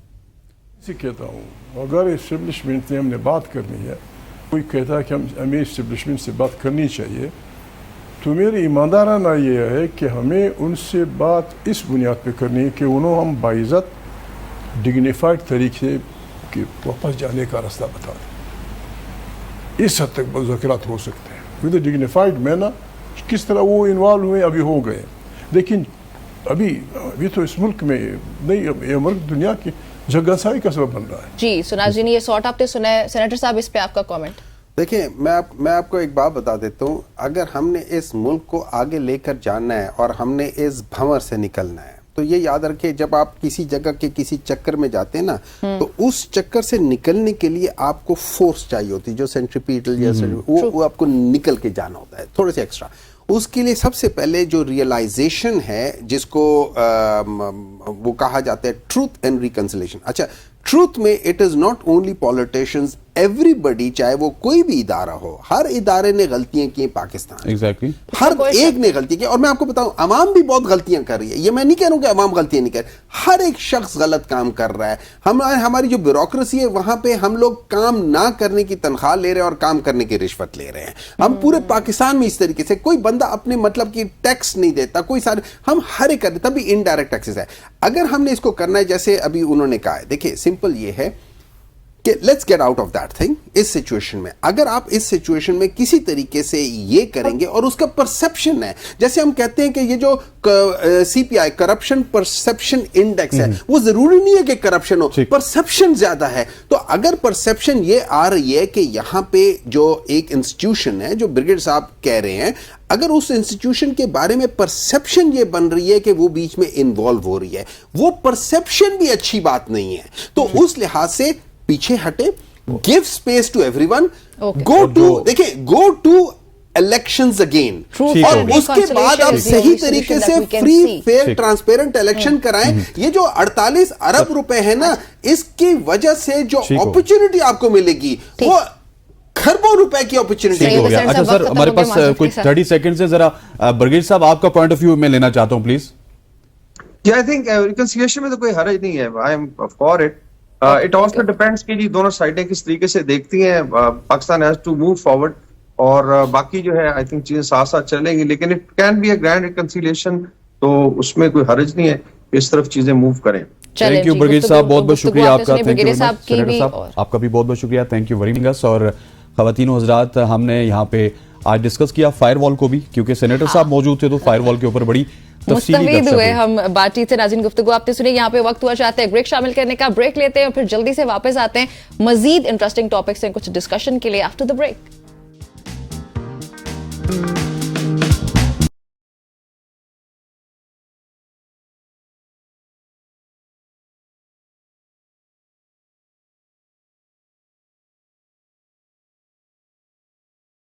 वेलकम बैक टू सुबह की सोच। और इससे पहले कि हम अगली स्टोरी की जानिब जाएं, मैं निम्रा से ये पूछना चाहूंगा कि आज आप बहुत ज्यादा ग्लो कर रही हैं, इसकी वजह क्या है? सिर्फ आज नहीं, वैसे मैं अक्सर ग्लो आज ज्यादा कर रही हूँ, आज ज्यादा कर रही हूँ, लेकिन मैं हमेशा ही ग्लो करती हूँ। लेकिन मैं क्यों वजह बताऊँ आप मुझे, मुझे क्या मिलेगा? आपको कुछ ना कुछ तो दे ही देंगे क्योंकि आज ज्यादा ग्लो कर रही हैं। ज्यादा ग्लो कर रही है। अच्छा, वैसे मेरे ख्याल में हसन, मुझे ये लगता है कि इस वक्त हमें ज्यादातर हमारी बहनें देख रही होगी घर पे, जो मौजूद ख्वातीन है, तो वो देख रही है, इसलिए फिर बता देना चाहिए कि मेरी स्किन इतनी ग्लो क्यों करती है। एंड बाय द वे, मेरी स्किन ग्लो करती है इसलिए क्योंकि मैं कैप्री सोप यूज करती हूँ, जो कि आपको हसन याद भी होगा कि हमारा, आप कह सकते हैं कि एक लेगेसी पाकिस्तानी ब्रांड है। हम पिछले, हमारी तो उम्र खैर गुजर गई, उससे भी पहले से ये ब्रांड मौजूद है पाकिस्तान में। हमसे भी बड़ा है ना, हमसे भी काफी बड़ा है बल्कि। और गुज़िश्ता 55 सालों से जी हर घर में इस्तेमाल हो रहा है। आप हर घर में जाएंगे आपको कैप्री सोप जरूर नजर आएगा। और शायद यही वजह है कि हमारे जो आबा अजदाद थे उनकी स्किन बड़ी अच्छी हुआ करती थी, मतलब 80-70 की एज जब वो क्रॉस कर चुके होते थे, उसके बाद भी उनकी स्किन हमेशा ग्लो कर रही होती थी। और इसकी खुशबू भी बड़ी अच्छी है। दुनिया के बेहतरीन खुशबू के घरों से जो है कुदरती अज्जा का इस्तेमाल इसमें किया जाता है। शायद यही इसकी सबसे खास बात है। और अगर कैप्री सोप की बात की जाए तो दुनिया की बेहतरीन खुशबू और फिर हाई क्वालिटी प्रोडक्ट्स जो हैं वो ये यूज करते हैं, जो जिल्द को ना सिर्फ तरोताज़ा रखते हैं बल्कि गहराई से नमी भी फराहम करते हैं। हमारी स्किन बड़ी डिहाइड्रेटेड होती है, खासतौर पे आजकल का जो मौसम है, तो इस सोप की खास बात हस्तेन ये है कि ये आपकी स्किन को बड़ा हाइड्रेटेड रखते हैं। आई थिंक कि जब हाइड्रेशन, हाँ, जो रोज मेकअप करवाते हैं, एग्जैक्टली, तो आप लोगों को या हम सबको ही बल्कि चाहिए कि अपनी स्किन के ग्लो के लिए ना एटलीस्ट उसको हाइड्रेटेड रखना बड़ा जरूरी होता है। And this soap is going to do that for you. और ये खास खुशबू जो इसकी है वो काफी देर तक महकती रहती है और ताजगी का एहसास भी आपको देती रहती है। बड़ा रिफ्रेशिंग सा एक माहौल बन जाता है इसकी वजह से। अच्छा, अगर मैं इसकी बात करूं नाज़रीन, आपको बताती चलूं कि कैप्री सोप्स की डिफरेंट वेरिएंट्स भी हमारे साथ हमारे पास इस वक्त इनके मौजूद हैं, जो कि आपकी जिल्द को मजीद ग्लो देते हैं। जैसे कि ये एलोवेरा वाला मुझे सबसे ज्यादा अच्छा लगता है। उसके अलावा जैस्मिन है, उससे जो आपको स्मूथिंग एक इफेक्ट मिलता है आपकी स्किन को, वो बड़ा रिफ्रेशिंग है। उसके बाद दूध के प्रोटीन और गुलाब से मिले यूथफुल ग्लो और पुरअमन जो है आप कह सकते हैं कि ग्लो के लिए लेवेंडर एक्सट्रैक्ट का भी वेरिएंट यहाँ पर मौजूद है। कैप्री साबुन उन सब ख्वातीन के लिए, लड़कियों के लिए जो अपनी एतमाद को बढ़ाना चाहती हैं थ्रू देयर स्किन, जो चाहती हैं कि they should be glowing through out the day, तो कैप्री सोप को उनको जरूर इस्तेमाल करना चाहिए। और मैं सोच रहा था कि आप ग्लो भी कर रही हैं, आज खुशबू भी अच्छी आ रही है, तो आपने राज बता दिया। हाँ, मैंने ग्लो भी है, खुशबू भी है, सब कुछ है। 6 डिफरेंट वेरिएंट्स हैं जी, जिनका मैंने जिक्र भी किया है, और इनका जो है वो बाथ स्पंज भी बड़ा अच्छा है। So you guys, you definitely try Capri soap out अपनी स्किन को बेहतर बनाने के लिए। यूज करती है, आपको भी यूज करना पड़ेगा। अगर आपने इसी की तरह ग्लो करना है, इसी की तरह चहचहाते रहना है, तो आपको कैप्री सोप यूज करना पड़ेगा। ठीक हो गया। चले, मैंने तो अपनी स्किन के ग्लो करने का राज बता दिया। आज आपको पता है, जैसे मैं स्टूडियो में आई तो मेरे जो हमारे जो कैमरा मैन है, कैसर साहब उनका नाम है, उन्होंने पहली बात ये की थी कि आप बहुत ग्लो कर रही हैं। कैसर साहब ने, आपने ग्लो का बताया तो उन्होंने ग्लो का राज मंगवा लिया। उन्होंने कहा जल्दी से वो राज में बता दो। सीरियस हो गए। चले जी, अगली स्टोरी सारे ही ग्लो कर दे। अगली स्टोरी थोड़ा सा मुख्तलिफ है। ये लेस्टर की स्टोरी है, जो कि इंग्लैंड का इलाका है, और इंग्लैंड का इलाका लेस्टर स्क्वायर, जहाँ पे एक 11 बरस की बेटी थी और एक माँ थी, उसको जख्मी करने की कोशिश की गई, जिसमें वो जख्मी भी जरूर हुए। माँ और बेटी पर चाकू हमले की वारदात के बाद मुसलमान हीरो सिक्योरिटी गार्ड अब्दुल्ला की बर्वक कार्रवाई की बदौलत हमलावर को गिरफ्तार कर लिया गया। सिक्योरिटी अब्दुल्ला की चीखों की आवाज सुनकर फौरन स्टोर से बाहर आई। बच्ची पर हमला करने वाला हमलावर जो शख्स था, उससे भी मतलब उसके ऊपर जब वो झपटा तो इसने बेसिकली उसको छुड़ाया, और अब्दुल्ला ने बताया कि झपट कर मैंने मुलजिम को जमीन पर गिराया और चाकू को ठोकर मार दी, और इसी दौरान पुलिस भी आ गई और मुलजिम पकड़ा गया। इस वक्त हीरो सिक्योरिटी गार्ड अब्दुल्ला की बड़ी धूम है सोशल मीडिया पे बनती भी है अब्दुल्ला, बल्कि हमारे साथ ही मौजूद है। अब्दुल्ला, इससे पहले मैं समझता हूँ कि उनके एक शॉट है, वो सुन लेते हैं, उसके बाद फिर अब्दुल्ला से गपशप करते हैं। जी, तो इस वक्त अब्दुल्ला हमारे साथ ही मौजूद है। अब्दुल्ला, अस्सलाम वालेकुम and welcome to the show. Please ये बताएं कि ये वाकया असल में है क्या, हुआ क्या, और फिर आपने क्या किया? आपका बहुत शुक्रिया, आपने मुझे मौजू किया। ये 12 अगस्त 2024 का वाकया है और ये सेंट्रल लंदन का वाकया है। मैं अपनी ड्यूटी पर मौजूद था और मुझे एक चीख की आवाज सुनाई दी। जैसे ही मुझे चीख की आवाज सुनाई, मैंने मुड़ के देखा तो एक शख्स जो कि 11 साल बच्ची पे चाकू से हमला कर रहा था। इस बात से कतई नजर कि वो बच्ची किस रंग से है, किस नजर से है, किस नस्ल से है, किस कौम से है, मैं उस बच्ची को बचाने के लिए भाग निकला। अपनी जान की परवाह किए बगैर मैं उस शख्स पे छलांग लगा दी और उसके बाजू को मैंने पकड़ लिया जिसमें उसकी छुरी थी, उसे टैकल करके जमीन पे गिरा दिया, और उसके हाथ में जो छुरी थी उससे किक करके उससे दूर कर दिया और उसे दबोच लिया। इतने में 2 और साथी भी आए, उन्होंने भी उसे दबोच लिया। और उसके बाद मैंने अपने करीब खड़े लोगों से बात, आप पुलिस को कॉल करें, एम्बुलेंस को कॉल करें। और इतने में मेरे जो एक सिक्योरिटी कोलीग थे, उन्हें मैंने बोला कि आप फर्स्ट एड किट लेकर आएं और बच्ची को फर्स्ट एड दें। तकरीबन 5 मिनट तक उसे दबोच के रखा और इतने में पुलिस आई। पुलिस ने उसे अरेस्ट कर दिया और एम्बुलेंस ने आके उस बच्ची को फर्स्ट एड दी और उसे अस्पताल लेके जाया गया। That's amazing Abdullah. और मुझे ये भी बताइएगा कि लंदन में पाकिस्तानी कम्युनिटी काफी हद तक मौजूद है, उसका इस अमल पर क्या रद्द अमल था और क्या लोगों ने आपको दाद तो दी होगी? मेरा ख्याल है खूब दाद वसूली होगी आपने। हाँ जी, बिल्कुल मुझे अपनी पाकिस्तानी कम्युनिटी से और यूके ब्रिटिश कम्युनिटी की तरफ से मुझे बहुत ज्यादा सपोर्ट मिली है। मुझे प्यार भरे पैगामात मुझे पिछले 3 दिनों से मुसलसल मिल रहे हैं और मैं जब भी सड़क पे जाता हूँ तो मुझे आवाज सुनाई देती है, well done hero, well done Abdullah, hero of Leicester Square के नाम से पुकारा जाता है और बहुत अच्छा महसूस होता है। लोग आते हैं, सेल्फीज लेते हैं। मैं आज एक इंटरव्यू के सिलसिले में जब अपनी शॉप पे गया तो वहां पर मुझे मालूम हुआ कि मेरी तरफ बहुत सारे गिफ्ट्स आए हुए हैं और मुझे वहां पे एक खातून से मुलाकात हुई जो कि 3.5 घंटे की मुसाफरत से सिर्फ खुसूसी तौर पे मेरे से मिलने कर आई।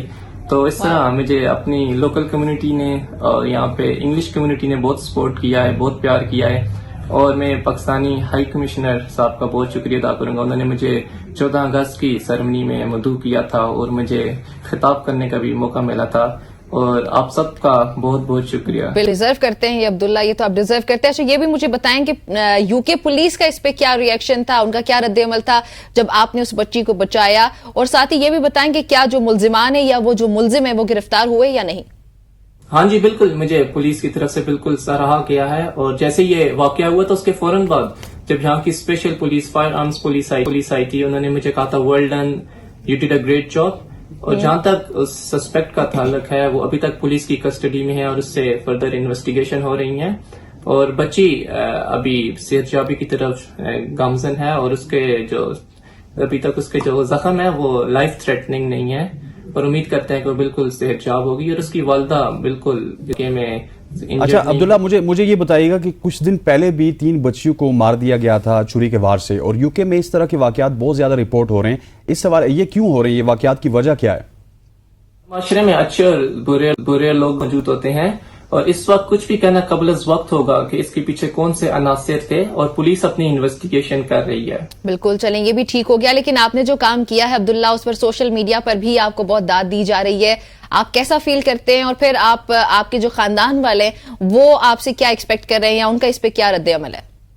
मुझे पूरी दुनिया में से जो है ना प्यार भरे पैगामात मौसूल हो रहे हैं। खुसूसी तौर पे मेरी पाकिस्तानी कम्युनिटी ने मुझे बहुत सपोर्ट किया, बहुत उन्होंने प्यार दिया। सोशल मीडिया पे मुझे बहुत ज्यादा वायरल किया। मुझे ट्विटर एक्स अकाउंट पे जो है मुझे टॉप ट्रेंडिंग रहा हूँ, सेकंड टॉप ट्रेंडिंग भी जो है लेस्टर स्क्वायर के नाम से रहा हूँ और मुझे मेरे वालिदैन को लोग दुआएं दे रहे हैं, मेरे वालिदैन के मैसेजेस भेज रहे हैं उन्हें, मेरे वालिदैन की तरफ लोग मिलने के लिए आ रहे हैं, सारे रिश्तेदार अजीज वकारब दोस्त मेरे घर में जाके उन्हें के मिल रहे हैं, तारीफें कर रहे हैं और बहुत अच्छा महसूस होता है जब भी ऐसा कोई पाकिस्तान का नाम रोशन करता है। और इसके पाकिस्तान के अलावा मुझे पूरी दुनिया से लोग प्यार भरे पैगामात भेज रहे हैं और बहुत अच्छा महसूस हो रहा है। मेरा एक ही पैगाम है अपने पाकिस्तानी बहन भाइयों के लिए कि आप जिस फील्ड में भी हैं ईमानदारी से अपनी मेहनत करें, अल्लाह पाक उसका जरूर। थैंक यू अब्दुल्ला, बहुत बहुत शुक्रिया। Thank you for joining us. बहुत शुक्रिया जी मिलने के लिए अब्दुल्ला। अच्छा, ये इस सेगमेंट से नाजरीन इतना ही। अभी यहाँ पे वक्त हुआ चाहता है एक ब्रेक का, ब्रेक शामिल करते जल्दी से वापस आते।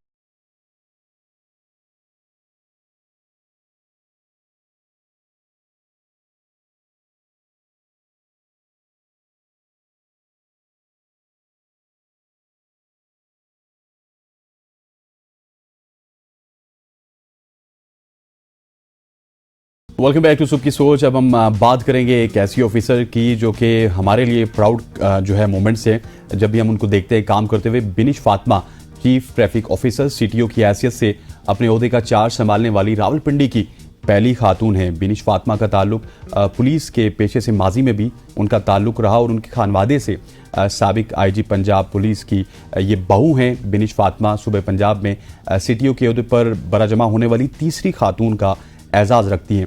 रावलपिंडी में सिटी ट्रैफिक पुलिस के क़याम 2007 में हुआ और उसके बाद सीटीओ के तौर पर कोई पहली खातून ऐसी हैं बिनिश की सूरत में जो कि एक खातून सीटीओ के तौर पे हमें सामने आती हुई नजर आई हैं। और इसी हवाले से आज निमरा हमारे साथ खुद मौजूद हैं जी सीटीओ बिनिश फातिमा, जो कि बल्कि हमारे साथ ही मौजूद हैं, उनसे बातचीत कर लेते हैं। बिनिश अस्सलाम वालेकुम, ये बताइएगा कि हमारे यहाँ ख्वातीन आबादी का एक बड़ा नंबर है, लेकिन उसके बाद ये होता है कि हमारी 52% जो है ख्वातीन पर हमारी आबादी मुश्तमिल है, लेकिन उसके बावजूद बहुत सारी ख्वातीन ऐसी हैं जो आज भी फील्ड में हमें बाहर आती हुए काम करते हुए दिखाई नहीं देती। तो आप फील्ड में आई, आपने काम किया, आपका एक्सपीरियंस कैसा रहा? सफर बहुत अच्छा रहा थ्रू आउट। अल्लाह का शुक्र है, आई बीन वेरी लकी। मेरी फैमिली बड़ी इंकरेजिंग रही है और हमेशा से हमें बताया गया है कि चाहे आप खातून हैं या मर्द हैं, लड़की हैं या लड़का हैं, आपको पढ़ना चाहिए, मेहनत करनी चाहिए, अपने कैरियर पे फोकस करना चाहिए और इंडिपेंडेंस को बड़े इंपॉर्टेंस दी जाती है मेरे घर में भी और अदरवाइज भी। तो मैं इस तरह से I consider my self among the lucky few जिनको बड़ी अच्छा एक स्टार्टिंग पॉइंट मिलता है ऑफ इक्वल अपॉर्चुनिटी। ये मुझे लगता है कि अभी बहुत मिसिंग है हमारी सोसाइटी के अंदर। लेकिन डिस्पाइट दैट अगर आप देखें तो लड़कियां इतनी मेहनत करती हैं हमारी कंट्री के अंदर कि हर यूनिवर्सिटी कॉलेज, चाहे मेडिकल कॉलेज हो, इंजीनियरिंग यूनिवर्सिटी हो, हमारा अपना सिविल सर्विसेज का एग्जाम हो, हर जगह they around 50% despite the social challenges. तो आई थिंक ये बड़ी जबरदस्त बात है। हमारी लड़कियां बड़ी रेजिलेंट हैं, बड़ी हार्ड वर्किंग हैं और अब तो आप अपने इर्द गिर्द देखें तो आपको हर फील्ड में आपको लड़कियां शाइन करती हुई नजर आती हैं। अच्छा, मुझे बताइएगा कि आपसे पहले भी 2 खवातीन ऐसी हैं जो कि सीटीओ रह चुकी हैं। एक आयशा भट्ट हैं जो कि गुजरांवाला की सीटीओ रही, फिर अम्मारा अतर हैं जो कि लाहौर में भी सीटीओ रही। क्या वजह है? आपकी कारकर्दगी भी और उनकी कारकर्दगी भी मुझे काफ़ी अच्छी लगी, लेकिन हमारे पास कानून मौजूद है, उसकी इम्प्लीमेंटेशन नहीं होती, इसकी क्या वजह है? बिल्कुल ऐसा ही। मुझे अभी 3rd डिस्ट्रिक्ट मिला है पंजाब के अंदर जिसमें I have been posted as a female CTO तो आई थिंक ये बड़ी ऑनर की बात है और इसमें हमारी सीनियर कमांड को बड़ा क्रेडिट जाता है कि वो जो लेडी पुलिस ऑफिसर्स हैं उनको एक्नॉलेज करते हैं और उनको पोजीशन ऑफ रिस्पॉन्सिबिलिटी पे पोस्ट करते हैं। The reason why female officers are doing better, I believe, उसकी वजह ये है कि females are instinctively team builders, और जो पुलिस वर्क है वो बहुत ज्यादा टीम स्पिरिट रिक्वायर करता है। जहां पर भी आपके लोग ज्यादा हों, जहां पर भी मैन मैनेजमेंट हो, वहां पे सबसे इंपॉर्टेंट बात होती है कि आपकी टीम स्पिरिट कैसी है, आपका मोटिवेशन का लेवल कैसा है और आप लोगों को साथ लेके चल सकते हैं कि नहीं। बिकॉज हमारे काम के अंदर तो it's never one man show. तो इस चीज के अंदर आई थिंक खवातीन are instinctively better and this is one of the reasons why female police officers are doing very well, क्योंकि हम लोग शायद we don't push our message through the wall. हमें मस्कुलर स्ट्रेंथ दिखाने की, शोर शराबा करने की ज्यादा जरूरत नहीं पड़ती, हम टीम बेशक आप बिल्कुल ठीक कह रही है। अच्छा बिनिश जी बताइएगा कि जब से आप सीटीओ बनी है आपने इस इदारे में क्या तब्दीलियां लाई हैं, या बल्कि अभी तो अब बिल्कुल स्टार्ट ही है, तो फिर आप फ्यूचर में क्या प्लान कर रही हैं कि क्या क्या ऐसी तब्दीलियां जो आप समझती हैं कि बहुत जरूरी है उनको लाना? अभी इट्स बिन अराउंड 2 वीक्स जब से मैंने ज्वाइन किया है और हमने इसमें कोशिश की है कि चीज़ों को मेथोडिकल बनाया जाए, प्रोसेसेस को इस तरह का बनाएं कि दे आर मोर प्रेडिक्टेबल, और जिस तरह से एक एफिशिएंट ऑर्गेनाइजेशन रन करती है उस तरह से रन करें। जैसे कि अगर मैं आपको सिंपली बताऊं कि जो ट्रैफिक कंजेशन दिल्ली का बहुत बड़ा इशू है, इसके ऊपर सबसे पहले हमने आइडेंटिफाई किए हैं कि हमारे कंजेशन के हॉटस्पॉट्स कौन से हैं और दिन में हमारे कंजेशन के टाइम्स कौन से हैं। इस पे हमने रियलाइज किया कि रावलपिंडी के अंदर जो कंजेशन टाइम है किसी भी हॉटस्पॉट के ऊपर वो ज्यादा से ज्यादा 2 घंटे से 3 घंटे के बीच में है। उसके बाद हमने अपनी ह्यूमन रिसोर्स इस तरह से मैनेज की है कि जो हमारा कंजेशन टाइम है, अगर आम रूटीन में हमारे 2 बंदे वहां खड़े होते हैं तो कंजेशन टाइम पे हमारे 6 बंदे वहां पे खड़े हों, ताकि वो ट्रैफिक को मूव करवाएं और ट्रैफिक चलती रहे। कल आपको पता है कि यौम आज़ादी का दिन था 14 अगस्त थी, और 14 अगस्त हमेशा पिंडी के अंदर एक बड़ा डिफिकल्ट दिन होता है क्योंकि अवाम बड़ी कसीर तादाद में बाहर सड़कों पे निकलती है, मरी एक प्रेशर पॉइंट रहता है। लेकिन हमने यही पॉलिसी निकाली थी कि हमने एग्जैक्टली आइडेंटिफाई करना है कि 24 घंटे में कौन सा टाइम है जिसमें हमारे ज्यादा चोक पॉइंट्स या कंजेशन पॉइंट्स क्रिएट होते हैं, और हमने अपनी नफरी अकॉर्डिंगली प्लेस की और ये भी इंश्योर किया कि हमारी नफरी क्लस्टर ना हो, वो पूरी प्रेशर पॉइंट के ऊपर स्प्रेड हो, ताकि हर बंदा अपना काम करे, फीडबैक दे, और इसकी वजह से हमारा कल 14 अगस्त अल्लाह का शुक्र है बड़ा स्मूथली गुजर गया। तो अभी हमारी सिटी के ऊपर भी यही पॉलिसी है कि हम बड़ा मेथोडिकली देखें कि कंजेशन पॉइंट्स कौन से हैं, चोक पॉइंट्स कौन, अकॉर्डिंगली ह्यूमन रिसोर्स लगा के। अच्छा बिनिश, आपने मरी का जिक्र किया तो मरी से याद आ गया कि वहां पे भी ट्रैफिक प्लान आपने दिया। मुझे ये बताइएगा, ट्रैफिक प्लान तो इससे पहले भी आते थे, उस पे इम्प्लीमेंटेशन की तरफ कितने हद तक कामयाब हुई आप? क्योंकि उसमें सर्टिफिकेट्स भी कुछ आपने दिए कि गाड़ियों के पास सर्टिफिकेट होने चाहिए, इस तरह की चीजें, उसके हवाले से आगाह कीजिएगा। देखिए, हर चीज आई एम अ फर्म बिलीवर कि हर चीज एक सोशल कॉन्टेक्स्ट में होती है। जब तक आप उसको उस तरह से ना देखें ना, you can't come up with a good strategy. जो हमारी कंट्री का सोशल स्ट्रक्चर है, जो सेलिब्रेशन है ना, उसमें फैमिली इकट्ठे सेलिब्रेट करती है। तो first of all it is very important कि जब भी आपका कोई ईद है, 14 अगस्त है, न्यू ईयर है, सबसे पहली प्रायोरिटी आपकी होनी चाहिए वो लोग जो कि फैमिली के साथ, बच्चों के साथ, अपनी वाइफ के साथ, खवातीन के साथ ट्रैवल करें। तो सबसे पहले अगर आप ये सोचें ना कि हमने ये सेलिब्रेशन उनके लिए स्मूथ आउट करनी है, तो आपकी बड़ी सारी चीजें क्लियर हो जाती हैं। इसीलिए कल के दिन में हमने पॉलिसी रखी थी कि अपनी फैमिली व्हीकल्स में आप ट्रांसफर करें या ट्रैवल करें, जिसमें यह था कि जब फैमिली जा रही हो तो हम बिल्कुल आइडेंटिफाई कर सकें कि इस गाड़ी के अंदर फैमिली जा रही है, इसको चेक करने की जरूरत भी नहीं है, इसको रोकने की जरूरत भी नहीं है, इसको बस आप एंट्री दें। इसके अलावा फिर हमने देखा कि कौन से ऐसे लोग हैं जो कि विदाउट आईडी कार्ड ट्रैवल कर रहे हैं। ऑफ कोर्स आप विदाउट आईडी कार्ड ट्रैवल करें तो इस तरह के मौके पे आपकी रिकग्निशन नहीं हो सकती और फिर आप एक सेफ्टी हैजर्ड बन जाते हैं। उस तरह के लोगों को हमने अलाउ नहीं किया। उसके बाद हमने ड्राइविंग लाइसेंसेस को चेक किया। अगर आपका ड्राइविंग लाइसेंस नहीं है और आप हिल स्टेशन के ऊपर जा रहे हैं जहाँ पे लैंडस्लाइड भी हो सकती है, बारिश भी हो सकती है, गाड़ी चलाना थोड़ा डिफिकल्ट होता है, इस तरह के किसी भी शख्स को हमने मरी के अंदर एंट्री अलाउ नहीं की। और इसका एक बड़ा सिंपल सा एक वो लिटमस टेस्ट था कि आपके पास ड्राइविंग लाइसेंस होना चाहिए, जो बंदा ड्राइव कर रहा है वही बंदा हो जिसके पास ड्राइवर्स लाइसेंस मौजूद है। फिर जो मॉडिफाइड व्हीकल्स होती हैं, जब आप गाड़ियों को, मोटरसाइकिल्स को खुद से चेंज करना शुरू कर देते हैं तो जाहिर सी बात है उनकी जो रोड सेफ्टी होती है वो कॉम्प्रोमाइज हो जाती है। आप उसके हॉर्न्स चेंज कर देते हैं, आप उसकी जो बीम लाइट्स हैं उसको चेंज कर देते हैं, साइलेंसर्स उतार देते हैं, डेक अजीबोगरीब तरह के उसके अंदर लगा देते हैं।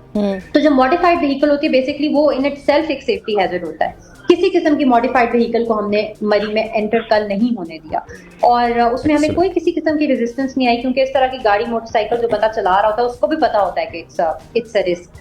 तो इस तरह के बड़े अच्छे फिल्टर्स लगा के जिसमें किसी के लिए इनकन्वीनियंस भी क्रिएट ना हो और वो लॉजिकल भी हो, हमने कल का कंट्रोल किया और अल्लाह का शुक्र है कि कल बड़ा अच्छा ठीक कह रही हैं, बल्कि आप जो फिल्टर्स का या जो इकदामात का आप जिक्र कर रही हैं, ये बहुत अच्छे इकदामात हैं, हम इनको अप्रिशिएट भी करते हैं, आपकी तारीफ बनती है इस पे। लेकिन एक और कंसर्न है ना कि जो लोकल कम्युनिटी है वहां पे वो ये कहते हैं कि अगर 40-50 हजार गाड़ियों को एंटर नहीं होने देते मरी, तो वो फिर डाइवर्ट हो जाते हैं गिलियाद की तरफ, तो वो भी एक प्रॉब्लम बन जाते हैं। तो फिर उस प्रॉब्लम को आप कैसे एड्रेस करिए, कैसे मैनेज करेंगे? कल मैं पूरा दिन मरी में थी जी, पूरी रात तक मैं मरी में थी, और वहाँ की जो लोकल कम्युनिटी थी उनको भी हमने एंगेज किया और उनसे हम पूछते रहे और उनसे हमने गाइडेंस भी ली कि देखिए, मैं आपको फिर बता रही हूँ कि जो भी लोकल कम्युनिटी है वहाँ पे वो भी चाहती है कि हुल्लड़बाजी ना हो, शोर शराबा ना हो, इस तरह के लूज किस्म के लोग वहाँ पर ना आ जाएं, क्योंकि वो ओवरऑल फिर माहौल खराब कर देते हैं। फैमिलीज को तो आप देखें, हमने बिल्कुल भी नहीं रोका जो वहाँ पे होटलिंग सर्विसेज लेती हैं, रेस्टोरेंट्स में जाती हैं, शॉपिंग करती हैं, वहाँ के ओवरऑल जो माहौल है मरी का, उसको उसकी रौनक फैमिली से बनती है। तो मैं आपको वही बता रही हूँ कि लोकल कम्युनिटी भी नहीं चाहती कि मॉडिफाइड व्हीकल्स जिनमें डेक लगे हुए हैं, हाई बीम्स डली हुई हैं, साइलेंसर्स उतरे हुए हैं, वो वहां पर आए, शोर शराबा करें, सबके लिए एक डिफिकल्ट सिचुएशन क्रिएट करें, अल्लाह ना करे वहां एक्सीडेंट हो जाए, कोई इस तरह की मसला हो जाए। तो लोकल कम्युनिटी कभी भी ये नहीं कहती कि इस तरह के लोग आए, वो कहते हैं फैमिलीज आए, एंजॉय करें, उनकी सर्विसेज को अवेल करें। तो we are very cognizant of that, और हम बिल्कुल चाहते हैं कि लोकल कम्युनिटी के लिए किसी किस्म का कोई प्रॉब्लम ना बने।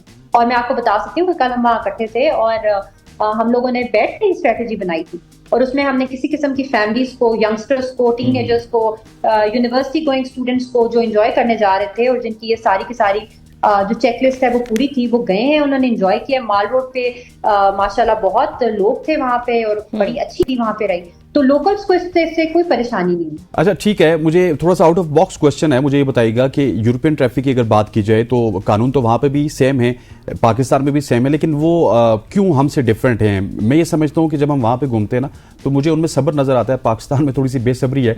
इस हवाले से आपका महकमा क्या काम कर रहा है? देखिए, सबसे पहली बात यह है कि हमारे यहाँ और बाहर में फर्क है कि हम ना हमेशा अस वर्सेस देम देखते हैं। It is not us versus them, it is not traffic police versus people, it is traffic police with people.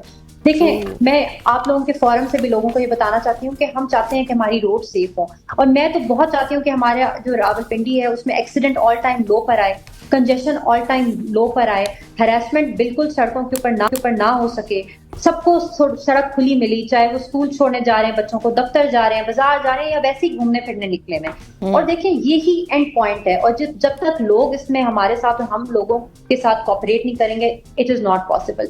बाहर में और हमारे में क्या फर्क है कि वहां पे लोग इंडिविजुअली लॉ फॉलो करते हैं, हमारे यहाँ भी majority of people are law abiding citizen, लेकिन वो जो 5-6-7% का चंक होता है उसको फिर आपने आइडेंटिफाई करना है और आपने मैकेनिज्म बनाने हैं चेक एंड बैलेंस के, जैसे कि कल हमने बनाए। अगर आपका एक प्रिडिक्टेबल चेक एंड बैलेंस का मैकेनिज्म है जो कि आपका सबके लिए बराबर है, तो उस पर किसी को इशू नहीं होता है। और हमारी यही कोशिश होगी कि बड़ा ऑब्जेक्टिवली लोगों को लेकर चले, ट्रैफिक पुलिस जो है वो कम्युनिकेट करे, अपना मैसेज लोगों को दे, उनके कंसर्न्स को एड्रेस करे, और हम आपको बताएं कि ये हमारा एक्सीडेंट का हॉटस्पॉट है, यहाँ पर आप अपनी गाड़ियों को ध्यान से चलाएं, यहाँ पर आप स्लो डाउन हो जाएं, ये हमारे कंजेशन टाइम्स हैं, इस टाइम हमारी ज्यादा नफरी लगी है, आप अगर अवॉइड कर सकते हैं तो कंजेशन टाइम्स को अवॉइड कर दें, ठीक है। और फिर अगर इसी तरह अगर हम कोई ट्रैफिक प्लान लगा रहे हैं जहां पर हम डाइवर्जन लगा रहे हैं और लोग अपने रूटीन पैसेज को फॉलो नहीं कर सकते, तो हम वेल इन टाइम एक ऑल्टरनेट ट्रैफिक प्लान उनके साथ शेयर कर दें, ताकि जब वो सुबह निकले अपने बच्चों को छोड़ने या खुद दफ्तर जाने, तो उनको पता हो कि हमारा कितना मार्जिन है टाइम का, एक्स्ट्रा जल्दी निकलना चाहिए। बिल्कुल, आप ठीक है। अच्छा बेनिश, आप हम बहुत सारी ख्वातीन के लिए, इंक्लूडिंग मी, हम सब के लिए आप इंस्पिरेशन है, तो जो ख्वातीन इस वक्त आपको देख रही हैं और जो आपसे इंस्पायर्ड है, मैं चाहती हूँ आप उनको ये बताएं कि आप अपना वक्त कैसे मैनेज करती हैं, वर्क और फिर अपनी पर्सनल लाइफ को बैलेंस्ड कैसे रखती हैं? आई थिंक इजीली मैनेज हो जाता है। I am a mother of 2 और my husband is very cooperative also, my family is very cooperative, specially my mother, वो मेरा बच्चों के साथ बड़ा मेरी हेल्प करती हैं ख्याल रखने में। तो I am a very hands on mother and I take a lot of pride in it कि I am raising two kids.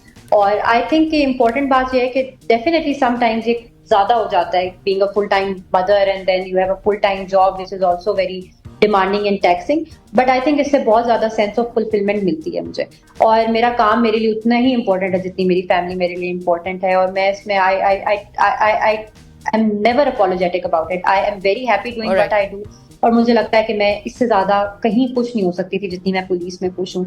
और मैं चाहती हूँ कि मेरे बच्चे मुझे देखें खासतौर पे मेरी बेटी मुझे देखे कि मेरी जो मदर है वो अपना काम भी कर रही है और अपनी फैमिली भी उसकी अच्छी चल रही है। तो आई थिंक कि जो रोल मॉडल हम लोग बाहर देखते थे, आई वांट कि वो बच्चों के लिए रोल मॉडल उनके घर में हो, उनके मदर और फादर के तरह से। तो आई थिंक वो अच्छे रेज होंगे और इसमें कब कोई मसला नहीं होता। और मैं बाकी लड़कियों को भी ये कहना चाहूंगी कि आपने इन चीजों से घबराना नहीं है। आप अपनी कैरियर और अपनी फैमिली को जो है साथ साथ लेके दोनों चीजें बड़ी अच्छी गुजार सकती हैं। और मुझे लगता है कि व्हेन यू आर वर्किंग तो आप अपने बच्चों के लिए you can go an extra mile. आप ज्यादा उनके लिए फैसिलिटीज जनरेट कर सकते हैं, आप उनको ज्यादा अच्छा एक्सपोजर दिलवा सकते हैं, उनका जहन ज्यादा खुला हुआ होगा और वो ज्यादा रिसेप्टिव इंडिविजुअल्स बनेंगे। तो मुझे लगता है कि मैं तो अपनी लाइफ में बहुत खुश हो रही हूँ कि बाकी लड़कियां भी इसी तरह से अपनी। अच्छा बेनिश, मुझे ये बताइएगा आखिर में, वक्त थोड़ा सा कम है, कि रावलपिंडी के शहरियों के लिए आप क्या पैगाम देना चाहेंगे? रावलपिंडी के शहरियों के लिए मैं यही कहूंगी कि आप लोगों ने अभी तक हमारे साथ बहुत कोऑपरेट किया है। आपके कोऑपरेशन के बगैर बहुत सारी चीजें हमारे लिए मुमकिन नहीं रहेंगी। सिटी ट्रैफिक पुलिस बहुत सारे प्रोग्राम्स आप लोगों के लिए लेकर आ रही है। जैसे कि आपने देखा होगा कि अभी हम एक्सीडेंट अवॉइडेंस वीक सेलिब्रेट कर रहे थे, उसमें हमने बड़ी सारी वीडियोस अपने सोशल मीडिया अकाउंट्स पे शेयर की हैं। अब नेक्स्ट वीक हम we want to create awareness about harassment on roads और किस तरह से फीमेल जो है वो हैरेसमेंट को अवॉइड कर सकती हैं। इसके साथ साथ हमने ट्रैफिक कवानीन की जो एजुकेशनल प्रोग्राम्स हैं वो डिजाइन किए हैं, जो कि हम डिफरेंट स्कूल्स में लेकर जाके बच्चों को बताएंगे। आपसे हम सड़कों पे हमारा एजुकेशन विंग मिलेगा, उसमें आप मुझे भी मैं भी आऊंगी जरूर और हम उसको आप लोगों के साथ लेके चलेंगे। ट्रैफिक सिग्नल्स की अवेयरनेस प्रोग्राम्स हम डिजाइन कर रहे हैं। आप लोगों से हम फीडबैक ले रहे हैं कि कहाँ कहाँ कंजेशन किस टाइम पर हो रही है, आप हमें रिपोर्ट करें ताकि फौरी तौर पे हमारा स्टाफ वहाँ पे रिस्पॉन्ड करे और रोड को खुलवाए और ट्रैफिक को मूव करवाए। तो ये सारी जो चीजें हैं, ये ऑफ कोर्स इसमें हमारा आप लोगों के साथ रोज सड़कों पे इंटरेक्शन है। तो अगर आपके पास हमारे लिए कोई एडवाइस है तो हमें वो भी दें। ठीक हो गया Binesh, thank you Binesh for joining अस। बहुत बहुत शुक्रिया, आपने हमें वक्त दिया और बड़ी खुशी होती है जब बिनेश जैसी खवातीन इतने बड़े ओहदे पे आके कौम को सर्व कर रही होती है। बिल्कुल ऐसे ही है और इनसे बातचीत करके बहुत अच्छा लगा। Binesh, once again thank you so very much for joining us. नाज़रीन, यहाँ पे वक्त हुआ चाहता है एक ब्रेक का। ब्रेक के बाद जब वापस आएंगे तो सूद के मुतालिक बात करेंगे। आप कॉल्स करके हमारे प्रोग्राम का हिस्सा भी बन सकते हैं। तो देखते रहें सबकी सोच।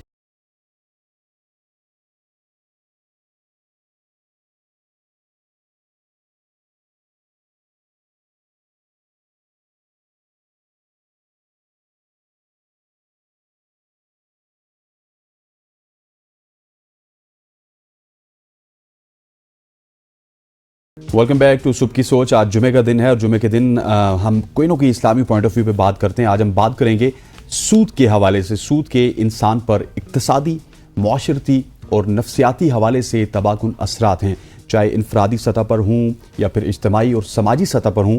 सूद का मुकम्मल असर इस मुआशरे तक फैल जाता है जिसमें वो ज़िंदगी बसर करता है, क्योंकि इंसान उस मुआशरे का मरकज़ है और मुआशरे की इस्लाह इंसान की इस्लाह की ही मरहून मिन्नत है।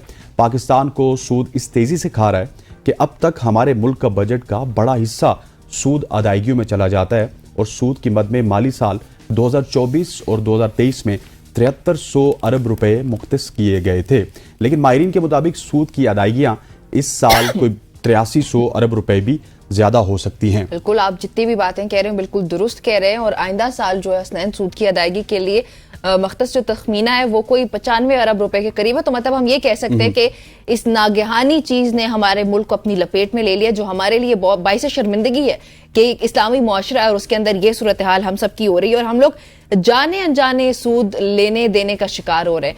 तो बहुत सारी मिसकंसेप्शंस भी हमारी सोसाइटी में जहां पे हमें अंदाजा ही नहीं होता कि हम सूद ले चुके हैं या दे चुके हैं। तो उस पर भी बातचीत करेंगे डिटेल में आपसे। आप लोग कॉल कर सकते हैं जी, नंबर आपको बताती चलूं 051-890-1008। रिपीट कर रही हूं एक बार फिर से नंबर, इस नंबर पे आप कॉल करके जो सवालात हैं वो मुफ्ती साहब से पूछ सकते हैं। 051-890-1008 051-890-1008। आई होप सो कि आप सबने अब तक लिख लिया होगा। और इसी हवाले से निबरा हमारे साथ मौजूद है मुल्क पाकिस्तान की एक मारूफ आवाज़ हैं, आपके जाने पहचाने मुफ्ती हनीफ कुरैशी साहब। कुरैशी साहब, सबसे पहले आपको खुश आमदीद कहता हूँ, thank you very much for joining us. सूद के हवाले से आज हम बात कर रहे हैं और पूरे का पूरा कुरैशी साहब हमारा जो निज़ाम है वो इस वक्त सूद पे खड़ा है और आप देखिए कि हम दिन ब दिन पीछे जा रहे हैं। इस हवाले से क्या कुछ हो सकता है? बिस्मिल्लाह वस्सलात वस्सलाम अला रसूलिल्लाह। बुनियादी तौर पर किसी भी इंसान की मुकम्मल इस्लाह मैं समझता हूं कि मजहब और दीन के बगैर नहीं हो सकती। हाँ जी। कानून की गिरफ्त जहां पर मजबूत हो वहां पर भी मुआशरे सुधरते हैं, लेकिन उनका वो सुधार उस हद तक होता है जहां तक कानून की नजर जाती है।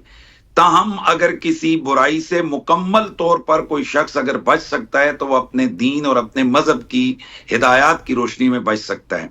सूद एक ऐसी मुआशरती समाजी लानत है कि जिससे इस्लाम ने बड़ी सख्ती से मना किया है।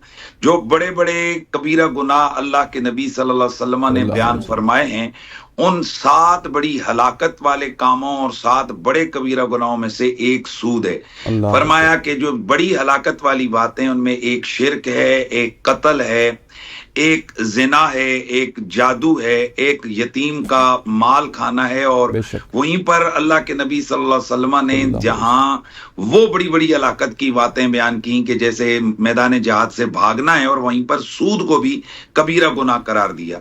सूद की मुजम्मत कुरान और हदीस में बड़ी वाज़ेह और दो टोक अंदाज से आई है, और इससे बड़ा सूद की ममानियत के हवाले से और एक मुसलमान क्या सुनना चाहता है कि अल्लाह के कुरान ने जो शख्स, पहले तो सूरह बकरा आयत 275, 76, 78, 79 के आगे पूरे 4-5 आयतों में सूद के अहकाम अल्लाह ताला ने बयान किए हैं, और पहले बताया कि जो तुमसे हो चुका है माक़बल इस्लाम की हिदायत से उसको रहने दो, और अब असली जो तुम्हारा माल है रासुल माल उसकी तरफ आ जाओ। और फिर तंबीह की कि अल्लाह से डरो। और फिर आखिरी जो अनाउंसमेंट है कुरान और सुन्नत की वो क्या है? फरमाया कि जो लोग सूद खाने से बाज नहीं आएंगे उनके खिलाफ अल्लाह और उसके रसूल का ऐलाने जंग है। जरा गौर कीजिए कि एक रियासत अगर कहती है कि हमारा फलां के साथ ऐलाने जंग है, या कोई इलाके का गांव का मलक चौधरी कहता है कि मेरा फलां के खिलाफ ऐलाने जंग है, तो वो किस कदर खतरनाक बात होती है। और यहाँ पर तो अल्लाह और उसके रसूल की तरफ से ऐलाने जंग करार दिया गया। तो अब सूद की जो हुर्मत है, ये हुर्मत इतनी कतई है और इसकी गुनाह की शिद्दत का अंदाजा यूं लगाइए। इब्ने माजा की एक हदीस है, हजरत अबू हुरैरा से मरवी है, आप फरमाते हैं कि सूद में 70 गुनाह हैं, और उसका हल्का तरीन गुनाह इस तरह है कि जैसे कोई शख्स अपनी मां के साथ जिना और बदकारी करे। और एक और रिवायत में है कि मन अकला दिरहम मिन रिबा, जिसने सूद का 1 दिरहम खाया वो इस तरह है कि उसने अपनी मां के साथ 33 मरतबा बदकारी की। अब जरा गौर करें कि कितना बड़ा गुनाह है। जरा तसव्वुर से ही इंसान कांप जाता है कि अपने मुहर्रम रिश्ते जो हैं उनकी तरफ गंदा ख्याल लेकर आना कितना खतरनाक है। तो उस गुनाह में जो सबसे मुकद्दस रिश्ता है उसके साथ बदकारी का करार देकर ये असल में अल्लाह और उसके अल्लाह के हबीब ने इस गुनाह की शिद्दत को बयान किया है। अब हम हमारे मुआशरे में जिस तरह से हदीस मुबारका में ये भी है कि कुर्ब क़यामत में फरमाया कि लोग जो है ना अगर सूद ना भी खाएं तो वो सूद के गुबार से कभी भी नहीं बच सकेंगे। मैं समझता हूं कि ये वही हमारा कुर्ब क़यामत का दौर आ चुका है कि जहां हमें कदम कदम पर इस बुराई और इस खराबी का सामना करना पड़ रहा है। और अफसोस दर अफसोस तो ये है कि ये बुराइयों से रोकना ये दरअसल रियासतों के काम होते हैं, रियासत की जिम्मेदारी होती है। और हमारे यहाँ तो रियासत अपनी सरपरस्ती में सूदी कर्जे लेती भी है और सूदी कर्जे देती भी है, और हमारे बैंकों के अंदर एक बाकायदा पूरा सूदी निजाम है। और सबसे बड़ी बात तो ये कि हमारे यहाँ एक जब बिजनेस पढ़ाया जाता है तो उसमें यही सूद के तरीकों के मुताबिक ही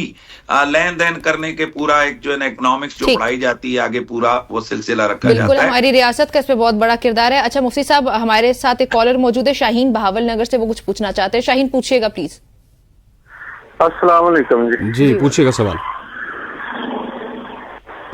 जी मेरा सवाल हनीफ कुरैशी साहब से है कि आजकल हालात इतने संगीन हो गए हैं कि हर बंदा मजबूर हो चुका है, मुआशरत खत्म है, कारोबार तबाह है, अखराजात इतने बढ़ गए हैं कि बंदा ये सूद लेने पे मजबूर हो जाता है। अगला बंदा सूद से फायदा उठाता है, मजबूरी में अगले बंदे को वो कहते हैं ना वो निचोड़ देता है। तो इसका पता भी है हमें कि सूद लेना और देना कितना सख्त गुनाह है, तो इसका सदेबाब क्या होना चाहिए? ठीक हो गया शाहीन, इंसान किस तरफ बंधा जाए? ठीक हो गया शाहीन जी। मुफ्ती साहब बताइएगा।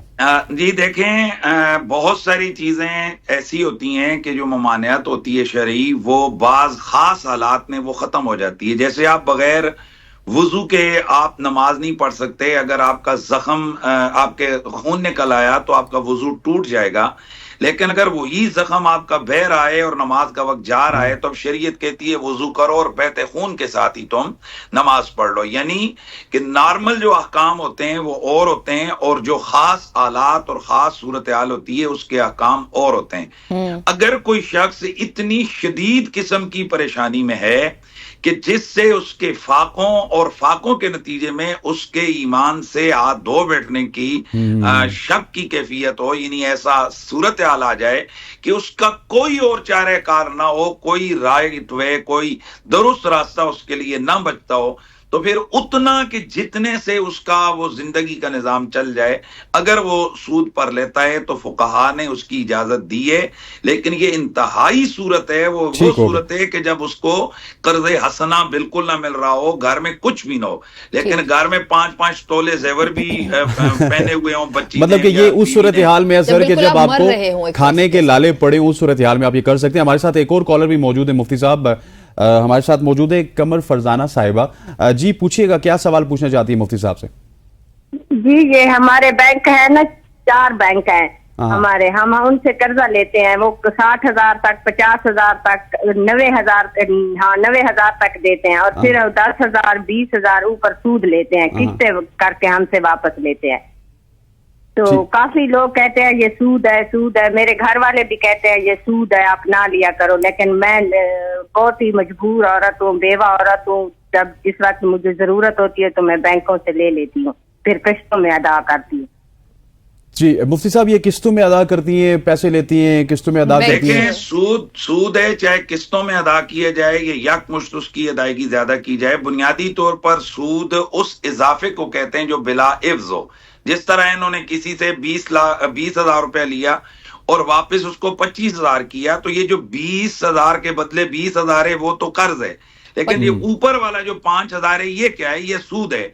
तो ये हराम है। लेकिन मैंने जैसे पहले मसला बयान कर दिया कि ऐसी खतरनाक सूरत हाल के जहां फाके हों और हलाकतों का अंदेशा हो और कोई रास्ता न बचता हो, तो ऐसी सूरत में महदूद उतना लेना कि जिससे जान बच जाए या वो शदीद जो जरूरत है, हाजत है, वो पूरी हो जाए, उसके लिए तो इजाजत दी है शरीयत ने। लेकिन भी मुख्तसरन रोशनी डालिएगा के लिए या अपनी आसाइशों के लिए आप अगर सूद ले रहे हैं, या एक जैसे आज हमारा रिवाज बन चुका है कि जी घर बनाने के लिए, गाड़ी के लिए सूद पे लेना है, ये दुरुस्त नहीं है। मुफ्ती साहब, घर बनाने के लिए, गाड़ी के लिए अगर आप सूद लेते हैं और आपके पास खाने के पैसे हैं तो फिर तो जायज नहीं है ना?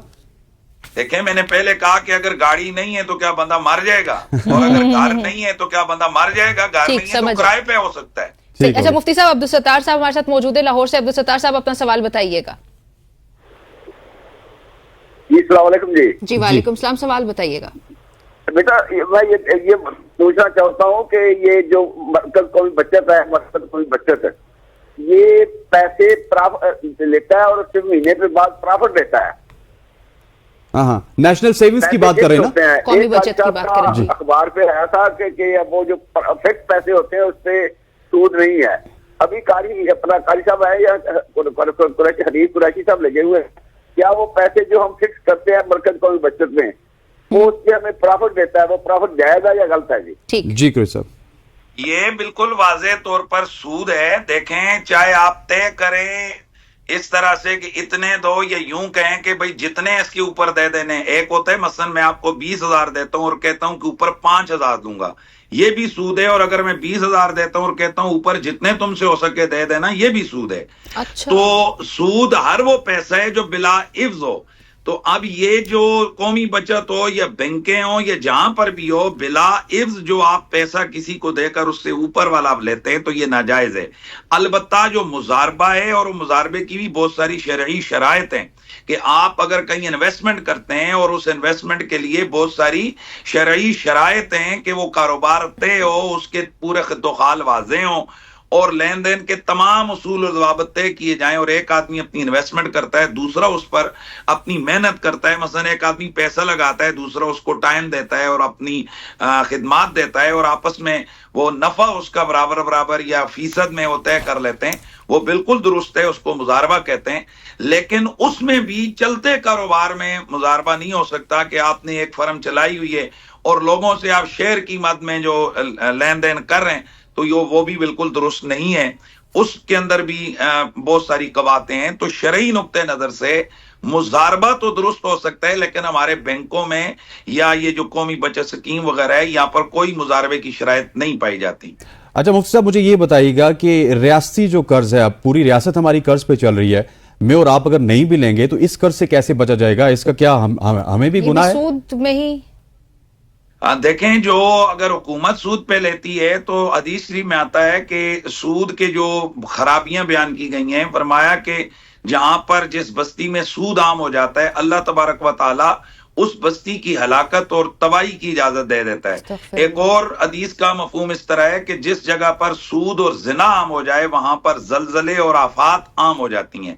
तो मुझे बताएं कि ये जो हमारी हुकूमत, जो हमारी रियासत है, एक अपने आप को हम इस्लामी जमहूरिया पाकिस्तान कहते हैं, और इस इस्लामी जमहूरिया पाकिस्तान में हुक्मरानों का शर्मनाक अंदाज ये है कि हम रज रज के सूद लेते हैं और ये जो हमारे हुक्मरान हैं, इनकी अय्याशियां उसी सूदी कर्जे के ऊपर हैं।